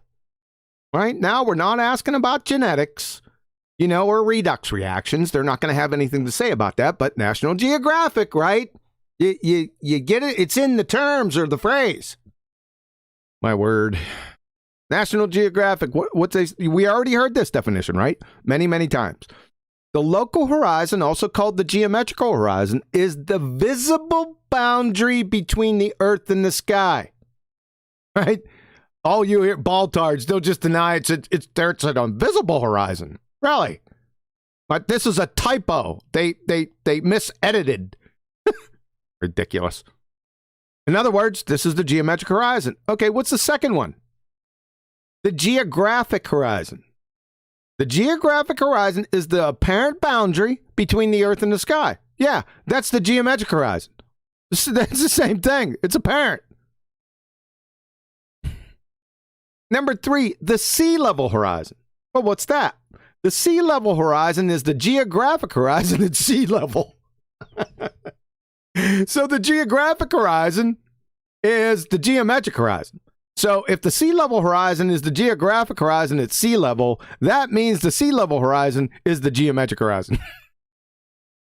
So there goes 3. They're talking about the same things. What they're trying to do, it's like a feeble equivocation fallacy. It's really knucklehead. I think they spread these out in the article, so they think that people will forget by the time they get down to the next one or something. I don't know. It's preposterous. So the next horizon we got is the astronomical horizon. So National Geographic states as the astronomical horizon is the imaginary horizontal plane. Always, we don't deal with imagination here. National Geographic. We don't deal with that, right? That's why we discount and mule kick your astronomical horizon out of the discussion because it's imaginary. Now, let's look at Britannica. They also have a definition for the astronomical horizon. They call it the boundary where the sky seems to meet the ground or sea. Well, what's that? Well, that's the geometrical horizon, right? Is the visible boundary between the earth and the sky. It's the same thing, right? Unbelievable. So, and then finally, we got the last one, number 5. We have the true horizon. From National Geographic, is the imaginary plane that passes through, here we go again. Imaginary. We don't do imaginary. We do actual stuff here. We work at the really is level. So we're just going to mule kick this out into Narnia. Does everyone follow this? Any questions on this, on these different horizons right here? Go ahead. Well, there's only one. So while you say the different horizons, Mhm. you exclude ones that are clearly defined as imaginary. You're left with the subject matter experts, which do fall lockstep with the assertion that we're on a sphere. There's only one claiming geometrical horizon. Yep. Well, the geometrical horizon is sphere, Earth, curve, edge. That's what your horizon is in the first instance for globally. Okay, so we've discounted 2 imaginary horizons, then we've got one horizon that's segmented into 3 different descriptions, all describe the same thing. Yep. So there's only one visual horizon for a globe believer. It's your geometrical horizon. That's what your horizon is. Now you asked the question, I don't know if it was rhetorical, but I'm going to answer it anyway. Why would you have this introduction of 3 horizons that are the same horizon and 2 horizons that don't exist? Why would you need 5 horizons? Well, you need 5 horizons so that you've got more shells on the table. When you introduce one that doesn't exist but you don't mention it, in this case the geometrical horizon, you're going to know the difference. Well, if you then need to introduce a 6th horizon, a refracted apparent horizon based on the geometric horizon, when the geometric horizon is actually a horizon that's supposed to be visible, more confusing to the audience member or the debate opponent, as you've just described, as is used against you. So Rumpus's challenge is to say, Quantum Eraser described 5 horizons. Yep. Therefore, what's another horizon matter? It Yep. doesn't matter. A 6th one that only exists in the maths, that's fine. There's so many anyway. No, there's only one. Yours is Earth curve. You just debunked it with the Black Swan. So you need lots of them to cause a bit of confusion. But your Earth curve edge is your horizon. That's what you've got if you're a globe believer. You don't have to like it. I'll bet you will hear sometime this week. Quantum Eraser just went over those 5 different horizons again. Oh boy. Yeah. Just a silly They little. want to talk about. Sorry. Go ahead. No, go ahead. I'm just saying they want to talk. They want to talk about every horizon, but the actual real one. That seems to be the way they are. I posted those photos if you want them for later or whatever. Perfect. I have a standard response when someone says that, Brian. Only have one horizon. And the horizon in your geometric Earth curve calculation was debunked by the Black Swan. Yes. Yes, sir. All right, we'll finish up with this. I'm going to leave you a bone, Nathan. Like you needed one. So, back to Andrew Thomas Young, San Diego State University Astronomy Department, the subject matter expert. DIP, including refraction. Listen closely. So far, we have ignored refraction and drawn the line of sight to the apparent horizon, which is redundant, as the straight line OG. Everyone's seen this before, the diagram before. I'm not going to put it up. But in the real world, there is some terrestrial refraction between the observer and the horizon. The line of sight to the apparent horizon is not straight but curved. So So let's try to allow that for curvature. I'm not going to go through. I'm just going to leave this out there. I don't need to go through each point because it's preposterous. But I thought I'd throw a hanging curveball for you. But yeah, so got in this description 2 horizons. One is geometric and one is, God, it's painfully redundant, apparent. Right? Saying that the apparent location with the sky, the land or sea, is based on these are his words, line of sight, the apparent horizon, OG. Now, Eraser, I don't know if this diagram's up on the audience. The state of play with the line OG. Not on screen, I'll just say don't leave a long pause. It's straight. I'm sorry. Tangent. I'm sorry. I was talking and I was on mute. Sorry about that. I don't have the diagram on screen. No problem.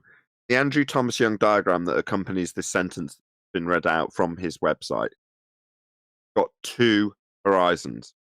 One, he just described or was quoted by Quantum Eraser, being described by Andrew Thomas Young as having a line of sight.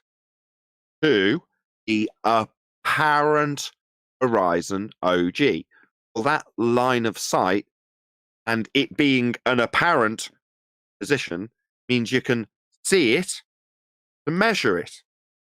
So he says, in a paradoxical way this sentence is structured, that in the real world, it's like, hold on, what do you mean in the real world? We've just had line of sight to it, it's just been apparent. And it must be. Because that line in his diagram, which is still there with a dotted line instead of a fixed bent one, is what the basis of the geometry requires to do the geometry. Otherwise, he wouldn't be mentioning it.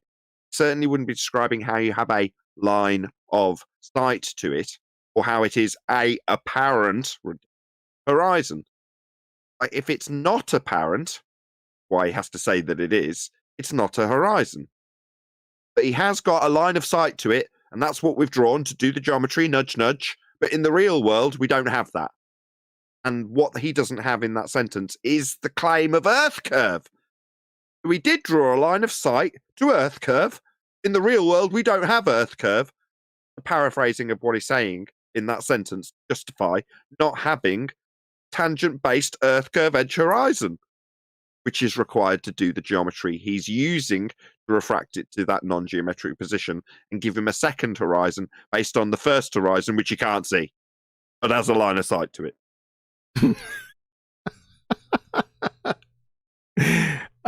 Do you like the last one? The line of sight to the apparent horizon is not straight. It's curved. Uh-oh. We got problems, Lucy. She got some splaining to do because you need it straight. Because what's a tangent again? This is an unimaginable train wreck right here. Andrew Tom. Can somebody go get him? All right, we got some questions. Anyone? They got him on speed dial? Rumpus has him on speed dial. He had this documentation and diagram to his fingertips when he was telling us, I'll phrase, when he lied to us about how you knew the targets in the maths were refracted. Told us that you knew they were refracted because of their position with respect to the horizon. Now, just moments before saying that, 3.5 years ago, scrolled over that diagram from Andrew Thomas Young, why I'm more than content to call him outright a liar. He full well the position with respect to the geometric horizon he described wasn't visible. Had this document years ago. Hence, the liar. And that's what you must do in light of the black swan image. You do geometry, that is to assert Earth is a sphere with your maths, You need a tangent, straight line. And the straight line meets the circle sphere at the tangent point claimed to be Earth curve. That's your horizon. The moment you bend that line, all bets are off. Can't do the geometry to make the claim anymore. Keep going. I'm trying to find it. Devastating. This is the black swan. It doesn't matter how you can summarize it in the most convoluted, complex manner you like, or boil it down to us only having one horizon. And in every single instance and every single segue they might try and take the argument down, it always leads to the same outcome. The end of the assertion in the first instance. The geometric assertion. It's the claim that requires a tangent aligned to your claim to be Earth curve edge, the point that's claimed to be blocking, the point that demarcates your sphere restrictions and geometry with your geometry. You haven't got that. What's that? Well, that's Earth curve. Well, then you haven't got Earth curve. It is just that simple and that complex all at once. But you only need one. That's why it's called the black swan. There's rhyme and reason behind why it's been labeled with that Karl Popper analogy in mind. Yeah, I tried to find it. The only one I got is the no refraction one. I can't find that thing, man. Keep going. We finally named it. We called it donkey dick geometry in bent lines instead of straight ones. And we have them over a barrel at the moment on Flat Earth Debate. Like I say, the only people seem like they have to come in are people like Rumpus, where he has to lie in order to defend the current position. Now, this has come off the back of the argument that now involves Isle of Man, essentially. We've got Blackpool Tower, we've got the same exact locations, we've got pictures where we previously debated with wind turbines and Blackpool Tower and the Isle of Man all in one image. All of those claims were based on the geometry, based on a geometric horizon, based on things being refracted with respect to the horizon. And the whole point of the argument was to prove that the horizon was an obstruction called Earth curve. What's the point of those arguments? And the moment you refract the horizon, it validates all of those arguments, leaving you with only one choice if you're someone like Rumpus and trying to defend this. Lie. We definitely did refract the lighthouse.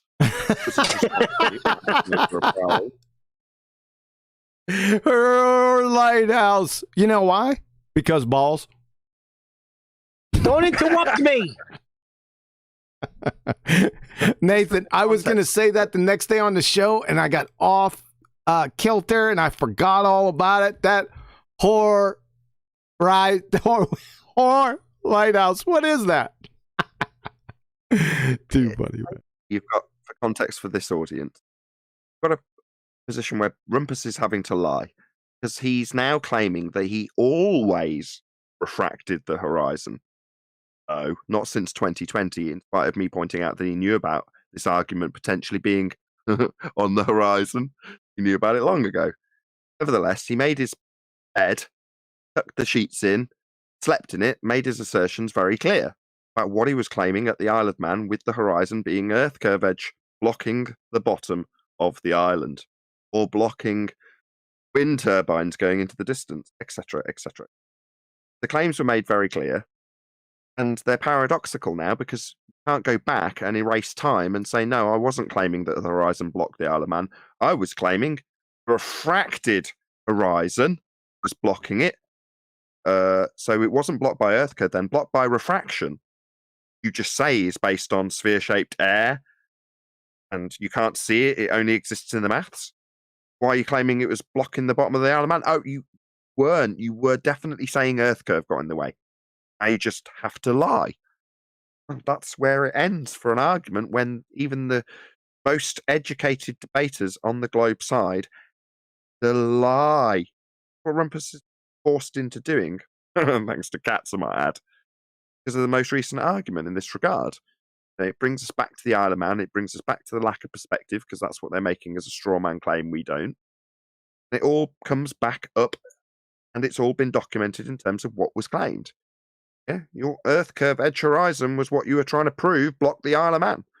And when they try and deny it, like Rumpus does when he lies, and say, no, I claimed the lighthouse was refracted, he knows damn well that when he was doing the maths to refract the lighthouse, drew a tangent to Earth curve to do the geometry. In other words, when in practice, when using Earth curve math, you have to use a tangent. So refracting the lighthouse invalidates all those maths. Thanks to Katz and Co, I've been highlighting that for the last 2 straight weeks. Now, the commenters crack me up greatly. They keep putting things like Nathan in panic mode, video 23 about this subject. I'm like, yeah. I think I'd have got bored if it was me panicking. You'll keep bringing it ranty like I give a crap. It's like, no, you don't seem to be getting it. It's only taken 18 months. Every time someone drew out a tangent to Earth curve, i.e. did the geometry, they were making an assertion that they had a straight line to do the geometry. And that straight line's now bent. Game over. Yeah. Lie to your back-teeth squirm for us. Tell me I'm panicking. Just amuses me. Yep. Because you're dumb. And it's clear to me and anybody who's got, the ability to fog a mirror, as you put it, Quantum Eraser, to see it when they read your comment. They're going to know that you're too stupid to understand the implications of what you use in rebuttal. If you refract that tangent, it's not a tangent, and that's required to do your geometry. Hey, that was yeoman work. I agree with everything you just said, and you were giving me plenty of time to find. I cannot find it. Now, you'd think that people would understand that and probably post that thing right in BALLBUSTERS live stream text to help a brother out, but no, won't do it, right? You're just riding the train. Too funny. I can't find this thing. I don't know where it is. We're good, though. And do you want me to get it? I can actually post it in BALLBUSTERS at a pinch if I'm not talking. Yeah, post it in. Can you post it in a BALLBUSTERS live stream right here? Got one better. I've got one that's got like dumbed down. Look, here's our second geometric horizon. There you go. It's in BALLBUSTERS. Yeah, please, right here in BALLBUSTERS. Like this. I'll make sure and save this one where I can't get it. I can't talk. Can you make it so I can? Yeah, in a few minutes. We're still working on this. It just shows the dotted line is OG. That's the geometric horizon he has a line of sight to and requires in the geometry. But I can't see the real world. We don't see it. Well, that's a big problem if you've got that dotted line. You haven't got the dotted line anymore. Yep. Why is the dotted line there? Well, because it's needed to do geometry. Just can't see it anymore. Well, what does the dotted line represent? Well, it represents the tangent to Earth curve in the geometry. But we can't see it. We're going to refract it with the geometry it's based on. And so it goes on. Yeah, it's one big circle jerk. And like I said, multiple begging the question fallacies that we identified. The biggest one, and I don't think people are really catching on to this. I keep stressing it. You cannot curve gases. That is strictly verboten with gas behavior. You can't do it. It's belly laughing. They teach first graders this. You think I'm kidding? Hang on. Just wait to the nupty clips. This is a first grade gas behavior class, I'm telling you. So it all ends right there, really. Gases not go down, go boom, boom. Gases don't curve. They don't have inherent shape. And more importantly, I wouldn't say more importantly, just as important, they don't have volume either. The only way they have distinct volume is if they're in a container. So they're busted any direction they go, the door slams. And there's somebody waiting there, usually me with a nail spike 44-inch Louisville Slugger. Sorry. I'm piecing together how that's come to fruition, and I've got there pretty quickly. So we've got the V in gas law. You're like, well, where'd you get the V? They're like, well, the V is just an amount of gas. You're like, well, as the gas in the amount of area? Well, it just is. It's just that amount of gas. That's the volume of gas, that is. Like, no. Gas expands to fill the availability of volume it has to fill. Therefore, the V is dictated by the containment, not by the gas. But I can just hear somebody who's got a problem because they've got a sky vacuum belief. i.e. gas pressure here on Earth without containment. They're trying to explain how they can have that gas pressure without containment. They just say, well, the volume up to an arbitrary position, say the Kármán line, that's the volume. It's just that amount of gas. Yeah, yes, sir. Hey, thanks for putting that photo in BALLBUSTERS, man. You put it at no, maybe I screwed up. I said BALLBUSTERS live text, but that's all right. Just give me 30 seconds. BALLBUSTERS Skype. Sorry. Yeah, we were cross purposes there. It's no big deal. Let me save it here in. I'll always have it. Never to be a problem again. It's a pretty crappy diagram, really. I mean, no offense to Andrew Thomas Young. But crude drawing of pit vision, fear, belief with two horizons. I mean, let's not build it up too much, is what I'm saying. Yeah. All right, let me get out of that 1 second.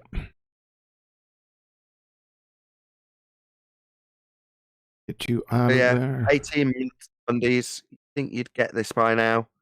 Realize that barking refraction at us isn't actually a rebuttal, it's death knell. All right, let's see how this looks. Have to resize it possibly. Let me bring. The girl from Ipanema hummed. A girl holding some balloons and maybe a doll with technical difficulty. It's too big. Hold on a second. Oh, I think I got it. Go ahead, Nathan. I'm just humming the girl from Ipanema to fill technical difficulties time. There was no technical difficulties. We're good. It's up. Yeah, there you go. Donkey dick geometry for you, ladies and gentlemen. I hope it was worth the wait.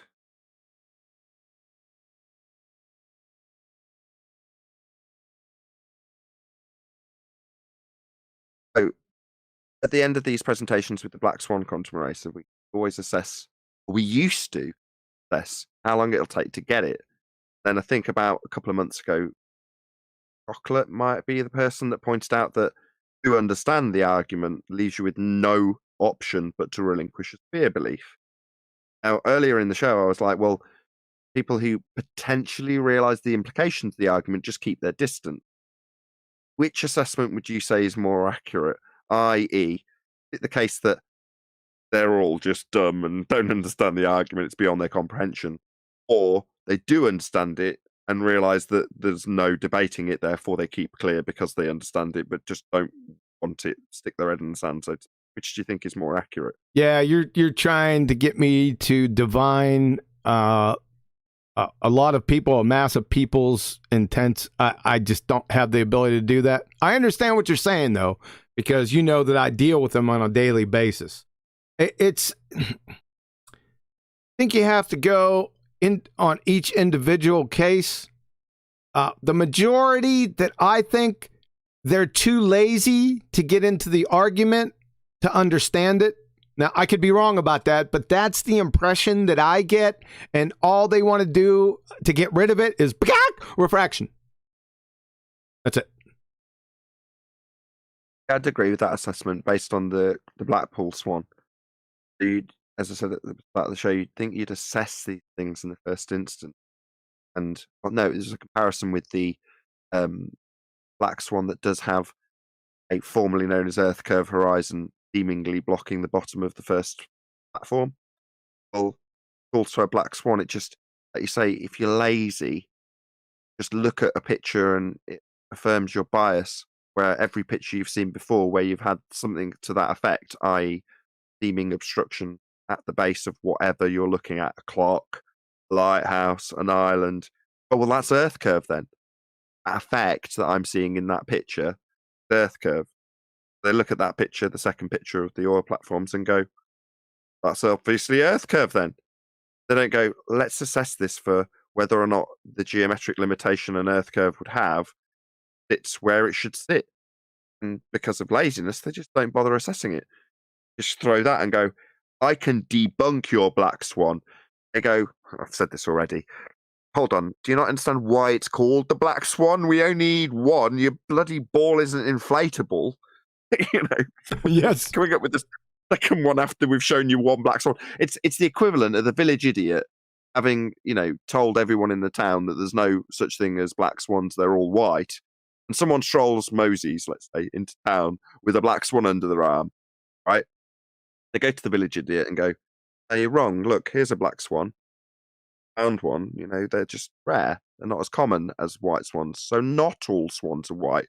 The village idiot scratches his head, walks away, comes back to the man holding the black swan and goes, "Look, a white swan. This debunks your black swan." That's the equivalent, right? Yes, Nathan, great analogy. They're really stupid. I agree, Nathan. Thank you. Oh, you're also encouraging. Sorry, listen, I'm practicing my mute discipline, and I keep on putting it. I'll get better at it. But yes, exactly. Yeah, you only need one. They're strolling up to us after the fact with what you think, even though I need work on that. Yeah, it's even worse, right? Because it's like I'll take the analogy one step further, right? So the village idiots come up to the guy clutching the black swan. He's got a white swan under his arm. The village idiot says, "Look, I can debunk your black swan. Look, I've got a white swan." Yeah, and the guy clutching the black swan goes, and all of this flour flows off one that the village idiots picked up, and it's actually a black swan, just covered in flour. Like, no. Also, the one you're holding is black. Black swan covered in flour. That's That's a PETA violation. I thought of it in advance. He'd have gone into a windmill or something to get the swan. Anyway. Yeah. That concludes the presentation for the black swan. So if you want to go through, I think some people, a couple people that were in here, they took off. Why would you do that? All right. If that's a hint that you're holding out hope someone's going to come and debunk something with modus tollens logical consistency attached, 18 months, never going to happen. Absolutely watertight. Well, I heard the black swan was debunked at least 400 or 500 times. I guess that means if people say it's debunked, then it must be debunked. It doesn't require any substance behind that. Oh, yeah, it's debunked. Really? How so? Nothing. There is one example, if you mentioned it. They say it's debunked, and you say, "How so?" And they say refraction. Yeah. But yeah. Boy, they fall into that trap. It's bad for them.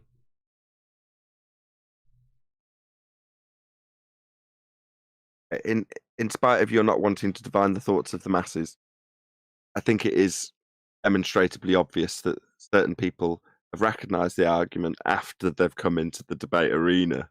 People like Tim Osman, here for a short period of time, and then comes in, claims that, the black swan argument's debunked, refraction. Then you take him by the hand through the steps of the argument. And the end conclusion from Tim Osman on no less than 3 separate occasions was that nobody claims the horizon's Earth curve. Yeah. Now, at the time, I didn't let slip that I wanted to get quite a few, sound bites of people saying it. I've got 4 or 5 now. I've got plenty. Before I pointed out that, hello, you personally drew tangents to horizons and claimed Earth curve. Correct me if I'm wrong, but was it not the guy who makes the other Earth curve with a perspective flat Earth straw man next to it? What's that guy's name? You're talking about a model? Yeah. Walter Bislin? Walter Bislin. Tim Osman was like right hand in hand with Walter Bislin, making the assertions from his maths, the exact same geometry and assertion of a tangent. So Tim Osman personally made the assertion that the horizon's Earth curve and drawn a tangent to it by way of Walter Bislin's assertions in his maths. And used those maths. So he personally, as I say, I didn't mention this at the time, along with all the rest of them, it was much easier to, or much better to tie it to a monumental blunder in terms of a claim that's got a black swan in it, and there wasn't anybody doing it. And then, hallelujah, Cats and Co drop one on it. And I can make that link. Up until then, it's just, lines of fundies coming up and doing the same old boring crap that they've done for the last 18 months, which is refraction. Then it takes it onto the step where no one's claiming the geometric horizon exists. We've never claimed it. Take it as far as you can before you go, here it is in your maths. Here's you claiming it. You know what I mean? Yes, yeah. That went on for some years, them claiming that. I'm sure, and there's a lot of videos to go through, you can have an encyclopedic category of multiple numpties saying that. And not only saying it, but demonstrating it. From what I remember. Yeah, but holding on to it meant that I can now seek justification or anything that Rumpus ever has to say.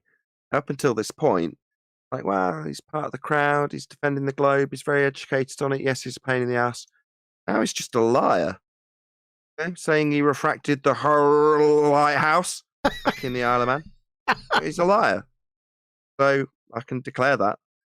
And nothing he has to say on the subject matters anymore. He's a proven liar. Yes, sir.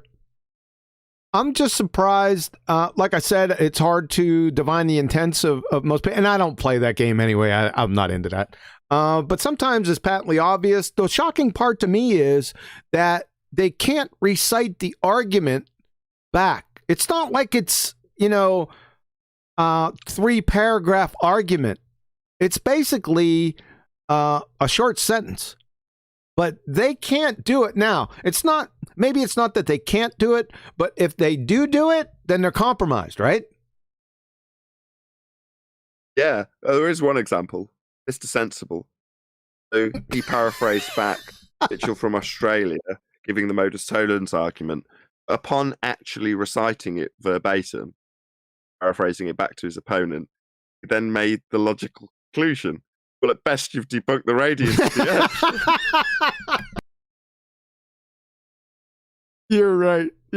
That was perfect. Yeah. He didn't realize it, which is hilarious, man. And then what happened after that? He said he didn't say what he said. Something like that. Mr. Insensible, you're a joke. Yeah, it's a lie. And now I didn't say that. And then he had Anthony on his case saying, yeah, here's you saying it. The tangled webs they weave. All right. Yeah, that's the problem with Black Swan. It leaves you in a position as a glober where you have to lie. That's the bottom line. Understanding the argument and retaining globe belief means lying. Yes, sir. Well, do we have any thoughts? I don't want to do final thoughts on it.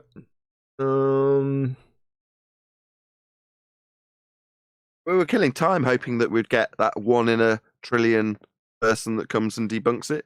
Yep. The odds are getting shorter by the day. Yep.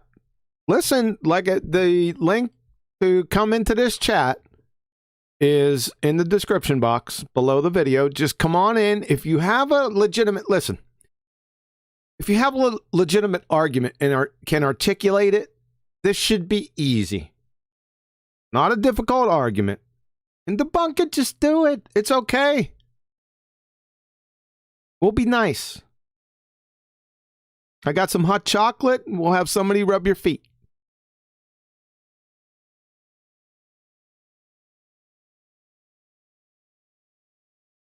Wing low. It's going to end up being final thoughts, Anybody on the panel want to add anything? Go ahead, Arwen. To be fair, I was kind of asking things. Well, not. It's been a really good hangout. A great show. Glad to be part of it. Had a good dinner. And yeah, ballers really don't seem to know very much. Got minus 33 downvotes. So they brought out the entire sock drawer, piled it all on there, because they don't like to be reminded why the flat Earth is the real thing and why the ball is all successfully show a lot. So well done. Thank you. Channel shout out, please. Yeah. My channel is Arwin, ARWIGN. Do a show pretty much every day. I do it every day. That Flat Earth Early Bird show. 1 p.m. Amsterdam time, weekdays, 2 p.m. in the Amsterdam time in the weekend. And yeah, I hope to see you there. I interact with chat directly. That's like how I do it. And been having a couple of really good streams a few weeks. The ones that I title are usually the better ones. The ones that you title? What do you do with the untitled ones? I just leave them untitled. I mean, they have a number, right? But it's just no name because it's been sporadic. Yeah, I'm familiar with that technique. Right, but when a show is really good and I get inspired and it really has a theme, then I name the show after that, whatever comes up. So do it. Hope to see you there in chat. Thanks for letting me on the panel. Blackpool Swan, won't you come? Mute him, Nathan. I was gonna say something nasty about Arwin, but I thought I'll mute. No point saying something nasty. He offered nothing in that summary other than plugging his own channel. Mentioned how nice his dinner was. Well, it came up, right? So I thought I'd give the payoff. Based on a general assumption about what takes place on a Ballbusters, gave the most vague commendation for what had taken place after declaring you didn't listen to a bloody word of it. I think that's brilliant. Didn't listen to no, I've been really listening to it in the background, but kind of busy with chat and trying to figure out where Owen Benjamin's channel has gone. Seems to be deleted on YouTube again. Right. So checking out Martin Liedke's stream. Like keeping a really close eye on something at the corner of your eye, that sort of thing. No, but I'm listening to you guys. I'm just looking at other things. I'm just pulling your leg. Don't worry, Arwin. No, but I know what you guys are talking about. I thought I contributed quite to the conversation because this is the material, you know. This is what we do over at the Flat Earth Debates and the Ballbusters is get these machinations, like puzzle them all out, completely back engineer them, reconstruct them, so we know exactly what it is, how it works, and then can identify exactly how it has been used and is being used and has to be used because it's the only way to use it. And so, yeah, it's quite a spectacle to really get an oversight on it. And I hope that a lot of people that are hanging in chat and following us, that they also get it, because it's pretty tough to get a grip on this, right? The ballers barely have a grip on what they do. They just follow the methods and probably don't really understand fully even what they do when they do it. So we have a better grip on it than they do. But that doesn't mean that everybody that's a flat earther is just going to straight out understand everything about what we're saying. So I really hope that a lot of people are getting this over time. Of course, repeating something definitely helps. So, and we have been doing that.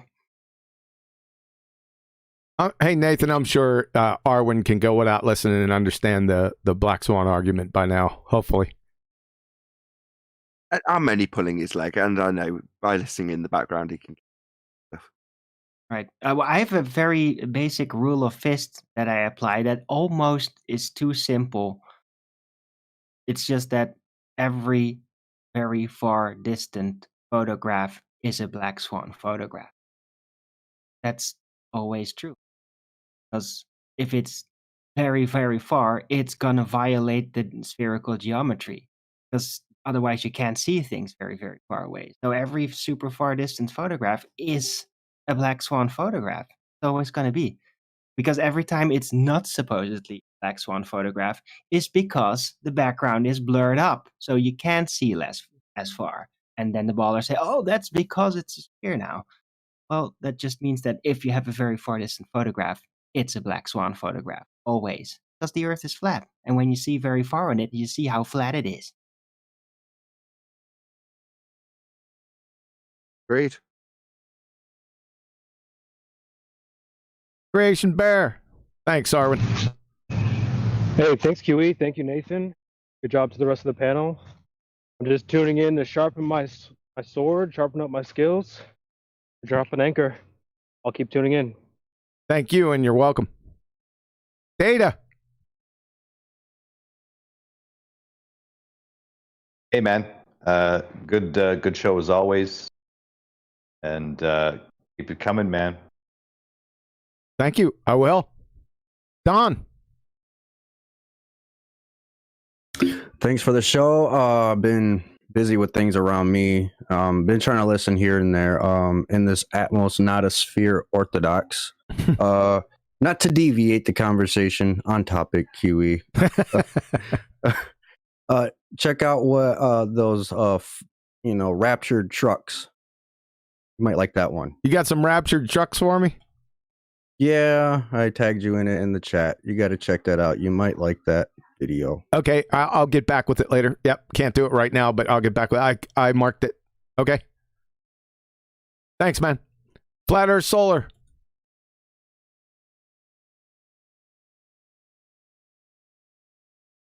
Sorry, guys. I just joined late, so skip me.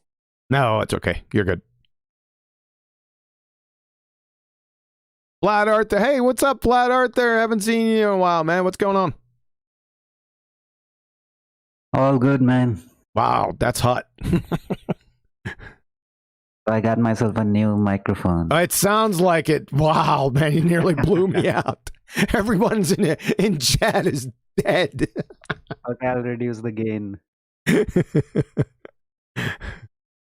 Yeah. So that's the thing going on. I've been talking to a lot of people in India on other Discord servers. I'm spreading the word, doing my bit. Outstanding. You like the Black Swan? Think it's a strong to potentially very strong argument? Yep, as good as ever, and I've been explaining the concept of Black Swan to many people. Outstanding. So the addition of refraction, so like you always say, bakak, refraction is the response that I also get most of the time. Sure. So all the terms here really come helpful in order to explain things. Sure. And let me post something in here for you. My typical refraction response. You don't need to use it, but you can have it for, just a resource. Let me go fetch it for you. I'll post it here in BALLBUSTERS live stream. While you're doing that, I'll shout out to Retro Bill. Excuse me. There's loving the numpty clips, QE. Ruhif's rudimentary bungling of the Modus tollens argument will bring a smile to my face on my deathbed. That's Retro Bill. Yeah, Roofy, you numpty. Good catch. I thought a lot of people would be commenting on that, but Retro Bill, he's pretty sharp. So what Roofy did was he gave a Modus ponens and he categorized it as affirming the consequence. So go back and check that out, man. It's hilarious. That one really cracked me up. A lot of people didn't get it. I don't know why. Maybe they just didn't comment. So maybe it's an argument from silence fallacy I'm going on about. Did he give if P then Q, not Q, therefore not P? What did he actually give us the argument and then incorrectly identify? Oh, you're trying to make me go back there. He said, somebody said about heat and water boiling. So they said to him, and he consolidated the argument. He said, if heat, then water boils.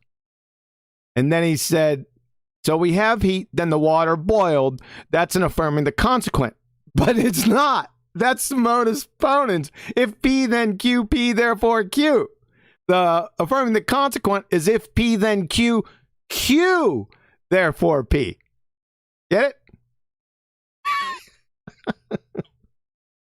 Too funny. Yeah. So he gave. I misheard you. So modus ponens. If I cut my grass, it will be short. I cut my grass, therefore it's short. Yes. Well, that's perfect logic. Yes. Whereas he's actually saying, in the way that they do, if Earth's a sphere, will observe star rotation, therefore Earth's a sphere. So he's used the incorrect identification and labeled perfectly sound logic with a logical fallacy. Yes, Sure. Exactly. All right. Yep. Here you go, guys. Let me post it. Sorry, it took me a little bit of time. I found it. But there you go, Flat Arthur.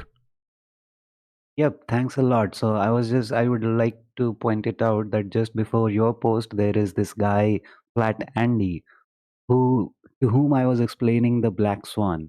And he just recorded it on Discord. It would be partly in English and partly in Hindi, but an explanation of the Black Swan and how it proves the Earth is flat.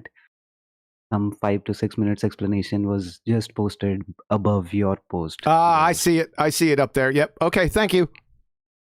Yep. Thank you. Keep up good work, Arthur. Excellent stuff. I bring music to my ears listening to you tell us this stuff. Mm-hmm. Neil. Black Swan is going Hindi, huh? Look out. The Indy 500, man. Is that all you got? The presentation, learning a lot. Keep it up. Trumpus is a liar. Never be allowed on this show again. On any show. Cut him right off. How about the Numpty clips? Is he fair game for those? What's that? Is he fair game for the Numpty clips? Oh, yeah, you got. Well, he's loaded there. You got to keep putting him on there. Like I said, folks, just a quick reminder, the Numpty clips this week. Don't miss this. Don't miss Monday, Wednesday, and Thursday at 2 p.m. U.S. Central. Monday, I haven't really put them in any order. I'm just off the cuff.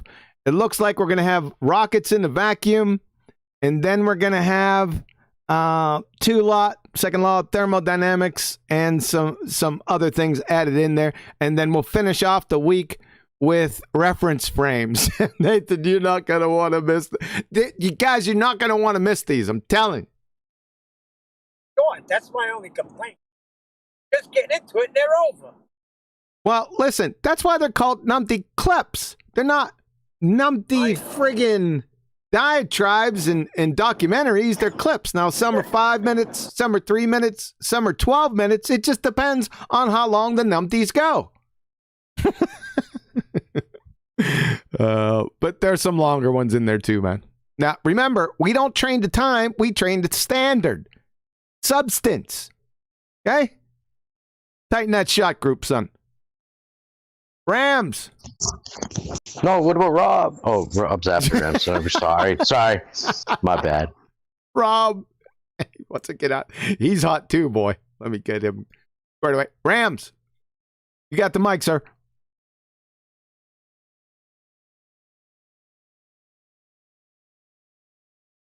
You're stonewalling us, huh? You're Irish. The Irish? I don't think Rams is. I could be wrong. Rob. All right, I'll take over then. Go ahead. So, yeah, when you guys said they can't repeat the argument, it turns them into Mr. Sensible, or whatever you want to call them. That's not very sensible to say that you disprove the radius after repeating the argument. That's the thing. A lot of them, they don't even understand the argument. So exactly. I don't know what to say. If they repeat the argument, it puts them in a paradox. Yes. And they don't want to do that. Well, force their hand, Rob. How? So just have them request to state the argument back to you and to everyone that's listening, right? And you insist that before they go on to argue against something, you have to know the argument you're arguing against. Right. I just want to know that. Yeah, I just want to know that you know it, so that you can debunk it properly. Exactly. But when they cannot repeat it, they don't know it. So I wouldn't waste any more time with them on it. Yeah. Great show. Thank you so much, guys. Yeah, not a problem, man. We'll be I don't know, I might want to stick around on this argument for a while. Hold off a second, Nathan. I've been getting messages about this, and I know I said we finished this up at the beginning or near the beginning of the show. But these sack sniffing, half a sissy spinning space monkey McNancy morons want me to go after Witsit for being coached. What do you window lickers want me to charge him with? Asking questions fraud? Being fed questions to ask? What the hell? Have you thought this through? My word, people.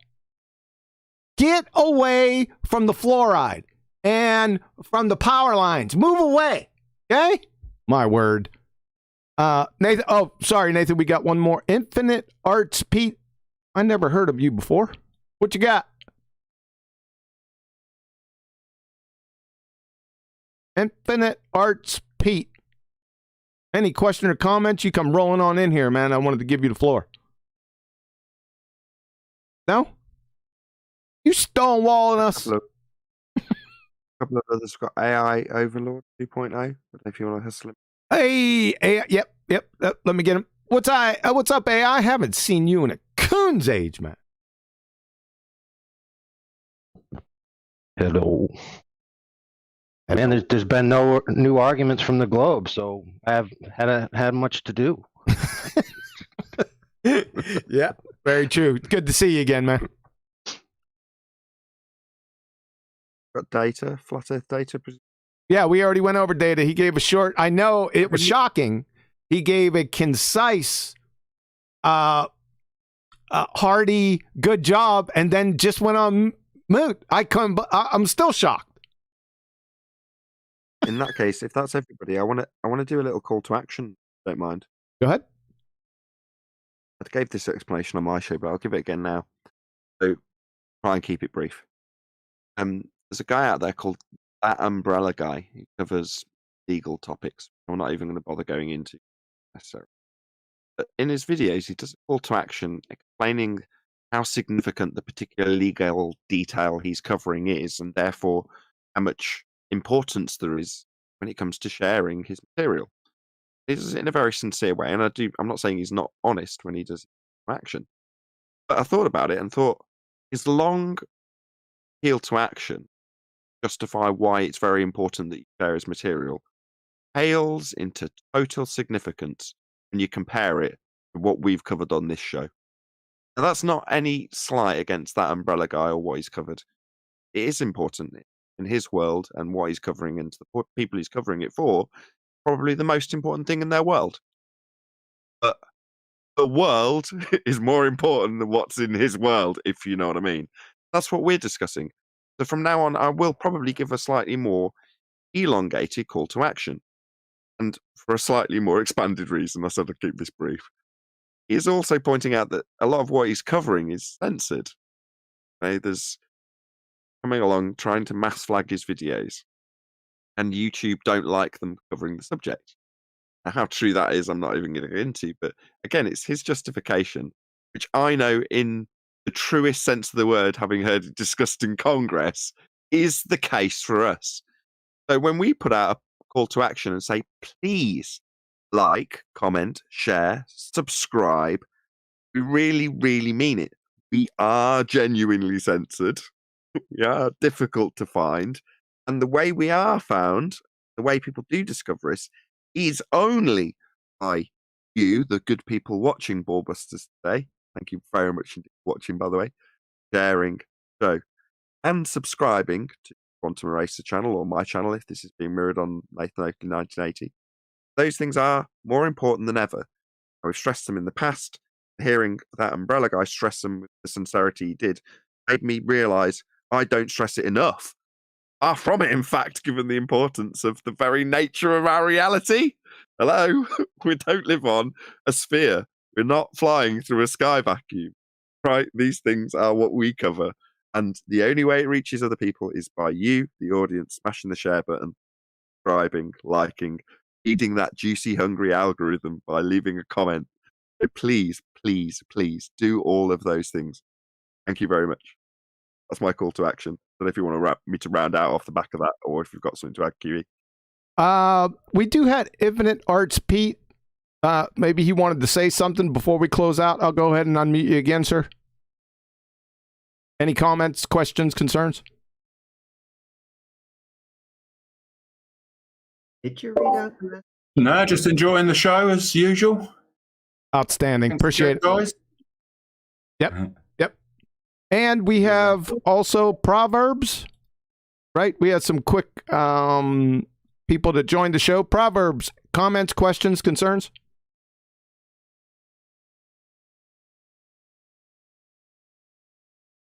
All righty then. Nathan, go ahead and take us home, sir. Well, indeed, with that, I'll say first and foremost, my sincerest thanks to all of you in the live audience on the Quantum Racer channel or in the Nathan Oakley 1980 primary stream audience for hopefully liking, commenting, sharing, subscribing, or becoming a Nathan Oakley 1980 channel member, supporting Quantum Racer via PayPal, all those good. Obviously, a massive thank you to all of the Ballbusters panel and anybody who joined in the live section from the public audience. So massive thanks to all of you. I have also got a show that is running out right now, which is brand spanking new Flat Earth Debate, Uncut and After Show on my second channel, which is Nathan Oakley. So be here or be sphere for brand new Flat Earth Uncut and After Show over on the Nathan Oakley channel. Once again, a massive thank you to Quantum Racer for hosting Ballbusters. Another massive thank you to all of you for watching. I've been Nathan Oakley, and we'll see you all in the next Ballbusters.